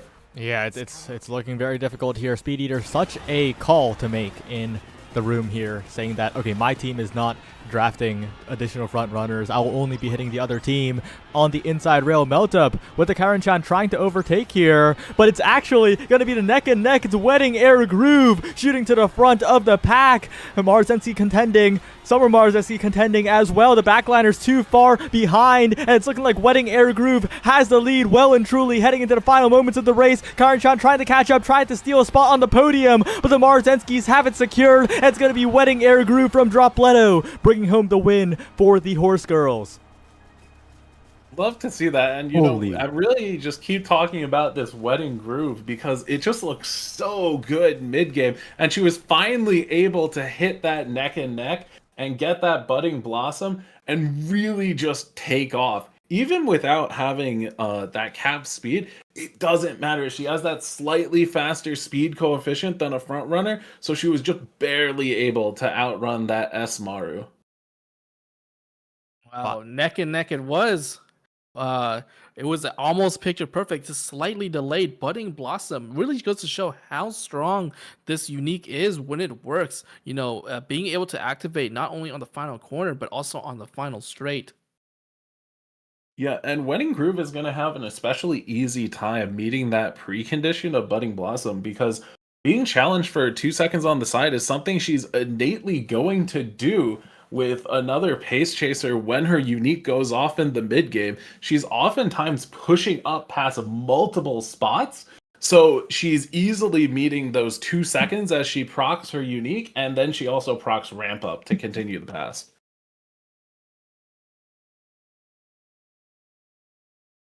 Man, we have ourselves a game here. Holy. Yeah, 15-13, incredibly close. And I think, we're going into that Tokyo 1600 on dirt. Yeah, and speaking of dirt, we have to just point out that dirt Curran. Curran's been a little bit quiet this series, but on this map where she has that dirt aptitude compared to everyone on Team Horse Girls, I think she's gonna be able to find herself in a good position. Without that dirt aptitude, you're just not gonna have any power. So this Curran-chan might find herself in a really strong, solid spot in the mid race. Again, I mean, this is a Tokyo map. Typically, when people say Tokyo, they think about Maruzensky with Redshift, but this 1600 meter map is absolutely not a red Maru map. So she's probably going to have a pretty rough time. I don't really expect her to excel on this map, pun intended. But maybe later on in the draft, she's going to make a mark again, getting some more crucial points as she has been. Yep. All right, Jack, get back in there. Yes, we're heading So, Jack, to this you race. think these late searchers have some CCs going on? They got the 1.5 mil CCs for this one uphill. Maybe we can see some late proc on that so that they can close the game out. It depends. It's a little gambly here. I mean, look at that uphill. It's if they proc it too early, it's pretty much one and done. But if they proc it much later, yeah, like what you said, it's going to combo to like an inherited tripulse or anything else that just keeps them going on that final straight. Any velocity skills that could just help them push all the way to the front after those acceleration skills pop. But again, that applies also the same to those acceleration skills as well. Yeah, and we got the S Maru with a great lead, and I don't even see Bourbon. I'm not sure if she got kidnapped. Oh, wait, this is the dirt track. Right. We only have this Curran is actually going to go off on this map because she's guaranteed to be in at least third or fourth. But and is she though? Ogre, Look at that Ogre. Yeah. She's right on Curran's heels. She's guaranteed that Triumphant Pulse. She's absolutely keeping the gap a bit low. But that Speed Eater is actually going to hit Ogre because she's so far up in the pack. Because nobody else can run on this track. I'm a bit curious where Digiton is right now. But does it she has a matter? very Ogre strong has number. 0.45. That's soulful velocity right there as Maru takes first and looks to Radiant run it down Star! on the final straight. Radiant Star right there. No stop. No stopping me. Ogre is just running it down. Do we have any more velocity in the tank? The lead between the Asmaro and Ogre is pretty large. It looks like Asmaro is going to but is it enough to get into triumphant? Ogre, and then I'm not sure. Maybe that was Red Maru in third.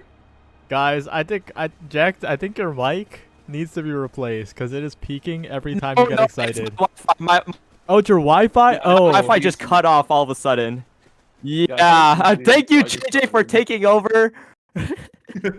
Oh, I'm so sorry. I don't know what the hell just happened. My screen just was like, oh shoot.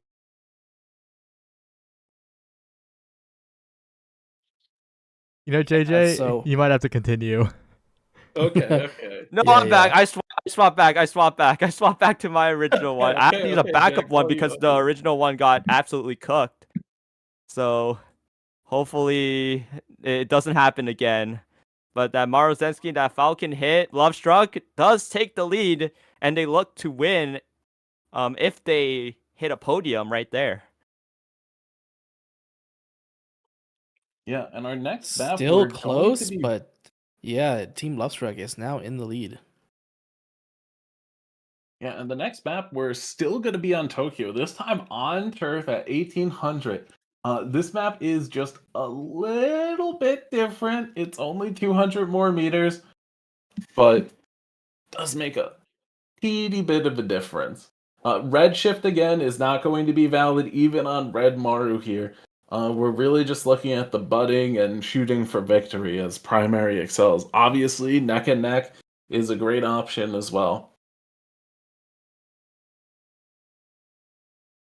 Yeah, neck and neck is also a really good option, but just like Slick Surge and other skills, they're also very gambly, and they can proc at any random point in that acceleration zone.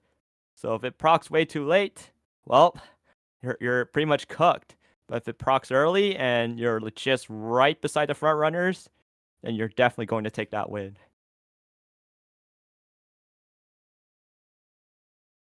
Yeah, and this Curran, I really haven't seen it do a whole ton. It's always been up there, but she's just barely fallen short of getting that last overtake that she needs to really pop off in these races. I'm curious if she's going to be able to put up a performance on this track and score some much-needed points. Yeah, definitely. Which game is this? Game 6, right? Game 5 or 6? This is 6, We're yeah. 6? Okay, this is 6. Yeah, Lovestruck looking to podium, podium if they could in this race. And they definitely have the contenders for it. They have that Ogre, they have that Suzuka, they have that Maru. And they also have that Maru as well. So, Ogre, holy crap, that Ogre just been playing so well the last few races. OG Ogre has been a staple of consistency the last few. Oh my god, not again. Okay, so yeah, original Ogre recap is insane, right? In the drafter ladder, 98.8% presence, but you can't count out Summer Marozensky, who is currently the presence leader at 99.2%, along with Valentine Bourbon. This is a bit of a monster draft, all things considered. Yeah, for sure. Absolutely. But Suzuka has a good lead here. She does have, I believe, a big enough gap to activate her unique here over the S-Maru. The Speed Eater is not going to be hitting Suzuka this time. Bourbon is going to push up right into Suzuka. She is within one length here. Velocity skills are going off, and Bourbon is going to push up and pass with that Professor of Curvature. Yeah, but look at that air groove. She's like almost neck and neck with Marozensky, and that could be very dangerous for the front runners. That Digi is like in the middle of the pace pack. Oh my god! She's right on Current Shot's tail, and Suzuka might have to take a lot of accelerations and a lot of velocity to even get away from the mad dash of all these Umamusumes. Will she be able to escape? That's Suzuka. Lovestruck looking to extend her lead. Digiton slowly approaching. Is she the storm that is? She is approaching. Here is Digiton. Suzuka running out of time. Every meter feels like a second. Digiton with the overtake. And they'll take first and second place for Lovestruck. Oh wait, that Digiton is on Horse Girls. So those Horse Girls are going to take that free, sweet 4 points. Yeah, and that's going to keep them alive in this match. We're going to tiebreaker, I believe. Yeah, we're correct? going to game 7 right there. Yeah, and that Curran, that time she actually did go off. That was a great, I believe, NSM. And she got the tail combo, which I think had a bit of speed carryover. Unfortunately, it looked like she got blocked a little bit, but she was still able to secure that 1 point for her team.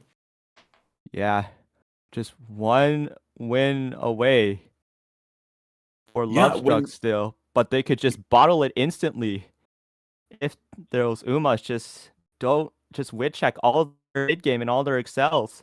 So anything can happen. Yeah, that 1 point on Curran is actually extremely important going into this last map because it means that Lovestruck can win in one of two ways. They can either take first and the rest doesn't matter, or if they get second and third place because they got that 1 point from Curran, they're still able to get the win, even if they give up first place. Yeah, and both of these teams for a year, Lovestruck look bounce back after. Okay, wait, Jack, your Wi-Fi is Your dying. mic is Am dying. Am I cutting out? Okay, Yeah, you take okay, over. yeah, You yeah. take over. Yeah, you take over. It was like really bad. You started talking and then you got kidnapped. Yeah, Saya and I got this last map, right? All right, you guys got it. Okay. So JJ, we're like you said, the win condition for Lovestruck is a lot easier than the win condition for the Horse Girls. But if the Horse Girls win and have one other placement, they will be the ones to take this match. Yeah, and this last map, Hakodate 1200, it is normally not a redshift map, but as I was foreshadowing, on Red Maru, it does become a redshift map. She doesn't get that full duration at all, but she will get that 0.4 right into the Excel zone because of how long it lasts. Yeah, that's scary. That's definitely gonna favor the Horse Girls in that aspect. And also keep in mind, right, the Horse Girls, their draft is full of mid-race velocity, other than that Marzensky, of course. So when it comes to consistency, I think the Horse Girls in the mid game, especially with the Wedding Air Groove, are a team that I think is slightly more reliable. Yeah, absolutely. And I'm really looking forward to see, like, Wedding Air Group will be able to take away that third and fourth place position that we've seen her do so far, or will another thing I want to really keep an eye out on this one map is, Suzuka. We've seen it again and again. Like, if she's allowed to be in first place and she hits that unrestrained, like there is no contesting her, right? Especially on a map this short. If Suzuka gets in first place, hits that unrestrained, like I'm not sure any of the other Team Horse Girls can actually catch up. On the other hand, we do have that Red Maru and that Mihono Bourbon and the Wedding Air Groove. If any of these horses are able to hit, getting a first and second or third to secure the win is not out of the not out of the realm of possibilities. So it is really anyone's game going into this last map.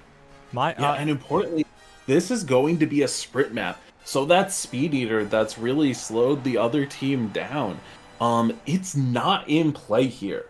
So the frontrunners are going to have a better time at fighting back against that S Maru.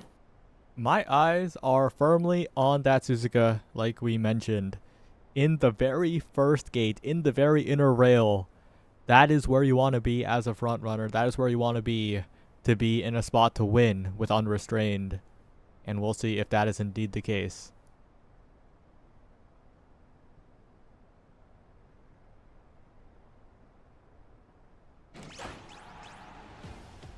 Taking the lead, coming out from 3 of them, Red Maru looks to have the early edge. This is huge. If Red Maru can actually maintain the lead, that would be massive to get that rid shift towards the end. Suzuka's going to be fighting back and pushing up a little bit, but Red Maru is still in a good spot. All that really matters is that she doesn't fall too far behind right now and still gets that acceleration from 5th. Yeah, and keep in mind the Valentine Bourbon, although she has not shown flashy placements, is also a front runner. That's looking good. Oh, look at that Wedding Air Groove pushing all the way up. Wedding Air Groove in a good spot. Unrestrained perhaps on your left. Radiant Star. So many excels coming out from the back line. Wedding Air Groove not going to catch up in time. It's Ogre Cap looking to take the win here. Bursting through the middle. Triumphant Pulse. It's not even a contest. It's going to be Silent Suzuka and Ogre Cap first and second. That's going to be Lovestruck closing out the game. Yeah, and that's the power of Ogre. Even when she needs to fight through this many Uma, Is it? it's just so powerful. No, it's not. Wait, what? It's Team HOGS with the win. Suzuka holds first, and in third place, it's going to be that Oh my Wedding Air No. Groove. So Suzuka is Lovestruck. Oh, Yeah. okay. Yeah. Right. Suzuka is I Lovestruck. got confused. Okay. All good, all You good. confused me. I got confused. Okay. I thought it was the last game. Yeah. Yeah. Okay, so unfortunately for Team Horse Girls, that was a false call. Unlucky, they were not able to secure this one, but we did see that Unrestrained did not hit perfectly, but it did have a small effect. So Suzuka holding that lead there. Eyes on that Suzuka indeed, as you said, Saya, it was absolutely a killer performance. Having that, I think, inner rail was absolutely key for this win. Yeah, it was a reliable draft coming out of Team Horse Girls, but on that very last map, I think a lot of things went right for Lovestruck, and they drafted a team that had a lot of win conditions, and 2 of those win conditions hit pretty well. That Ogre Cap hit quite a lot of skills on that final leg immediately. Yeah. Depending on the map, it was really this S Maru carrying those miles for her team, letting her team get some better placements and saving some points with that Speed Eater, or this Suzuka really just coming out strong with the Unrestrained on the final corner. And while Ogre was never able to really do the super dominant performance that we're used to seeing, I believe this Ogre got podium in 3 or 4 matches. Is that right? I think so. This Ogre Cap was earning a lot of points. Yeah, Ogre was very, very consistent, and honestly, I almost called a false win there for Team Horse Girls, but Team Horse Girls, with their captain not playing the game for 10 days, coming up with this almost a neck and neck performance. Like, it really could have been anyone's game. If Suzuka did late started, didn't proc a skill, like it could have been a different story here. Should we grab some of the Lovestruck players for an interview? Yeah. So let's see, check in with them, see who wants to be interviewed. I'll go ask. What a game. Holy. All right, just waiting on him. But yeah, that was so close too, right? Like that speaks volumes. I think Team Horse Girls, they were a team that had a lot of doubts coming into the season, right? Their members are not very active in draft ladder, but 21-28, they are looking like a pretty competitive team. Yeah, they were able to put up a really good fight against Lovestruck, and I think Lovestruck is one of the stronger teams despite their 0-1 record prior to this. Yeah, it wasn't that they're 0-1 because they're weak. It's that they're 0-1 because they faced against one of the other favorites in the first match. Yeah, crazy how that happens. Oh, crazy, yeah. Yeah. Yeah. All right, let's see. Move. I'm kidnapping them from the VC. Excellent. We're gonna be like, where am I? Hello, Meltup and Leo9. Congratulations to Lovestruck on the win today. It went to all 7 maps, but in the end, it was a decisive victory with first and second. Any immediate thoughts? Yeah, thank you. Super close match. I think we were pretty scared of all of the miles. I think they did really, really well on some of the miles, but we ended up taking a couple of the sprints in a row. I think in especially the last one. So yeah, I just feel overall pretty good about performance and had a fun time because it was really close. And Belta? Yeah, and actually, like, we're talking during the draft and during the match, like, about the Suzuka performance. Like, I was always, like, keeping an eye on that Suzuka's, because we're on these kind of final corner maps. Suzuka with that unrestrained can at any point in time just take a win if she's in first place. And I know he is a Suzuka Oshi. That's it. That's his Oshi. That's his wife. So being able to perform in this first match on his Oshi, I think it's a pretty big W. Yeah, kudos to Weir. Actually, I think it was winter of senior year where he finally hit dodging danger. So maybe if he didn't have that on the very last turn, things could have gone a different way. Oh my god. Yeah, we were quite debating about the pick, but we needed one more front, yes, and I remember that we're Suzuka Oshi player, and I decided he needs to play his favorite. And Absolutely. Tell me a bit more about your team, right? Because Lovestruck is a team made up of people who kind of played separately from the two more established, larger drafter servers. Yeah, Oh, talk yeah, to me about we're- how did you guys get into it? Because I know I remember like I reached out to you, Melt Up, and I was like, hey, I see you're playing games, but I don't see them being reported. You guys playing in a different server, so what happened there? Oh, well, we kind of formed teamed from our club named First Interesting Academy. And originally, what I was playing by myself, when it was beta testing, kind of I was here playing with randoms, and I decided I need to slowly bring more people in, So Mel- I told kind of our higher ups in the club about this 5v5 format, and people tried it, and some really liked, some said that it's not for them, and eventually kind of brought more and more. But Melt is definitely an ambassador for just competitive MMA in general. He's actually the one that got me into just the CM races here as well, where I think we've run a couple. And it was the same with the 5v5s where he started playing. I was like, oh, what is this? This looks pretty interesting. So yeah, we're just excited we could get a team together and play with everyone. That's Leonine, a familiar face actually in CC. He is a finalist, one of the earlier CC finalists, I believe. Yeah, and Belt Up a multi-time finalist. Like, what the heck? This team is a little stacked, I think. I think all the teams are super impressive, though.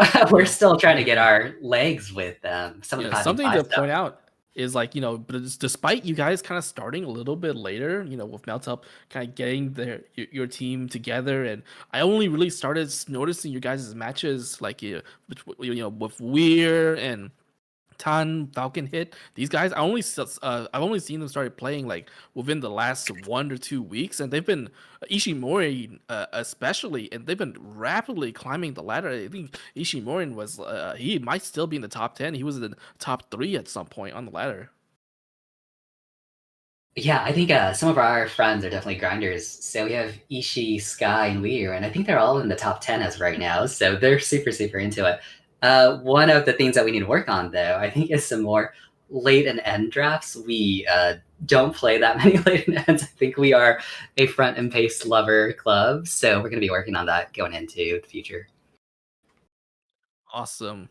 Yes. Anything else you want to ask them, JJ? No, I mean, I see you found the power of Ogre Cap as that late surger, so that's always great to see that adaptation and identifying that you got to look at your backline a little bit more. Yeah, I lost to that earlier today, so shout out to whoever played it against us and beat me with it. All right. Any final words, either of you, before we end the stream?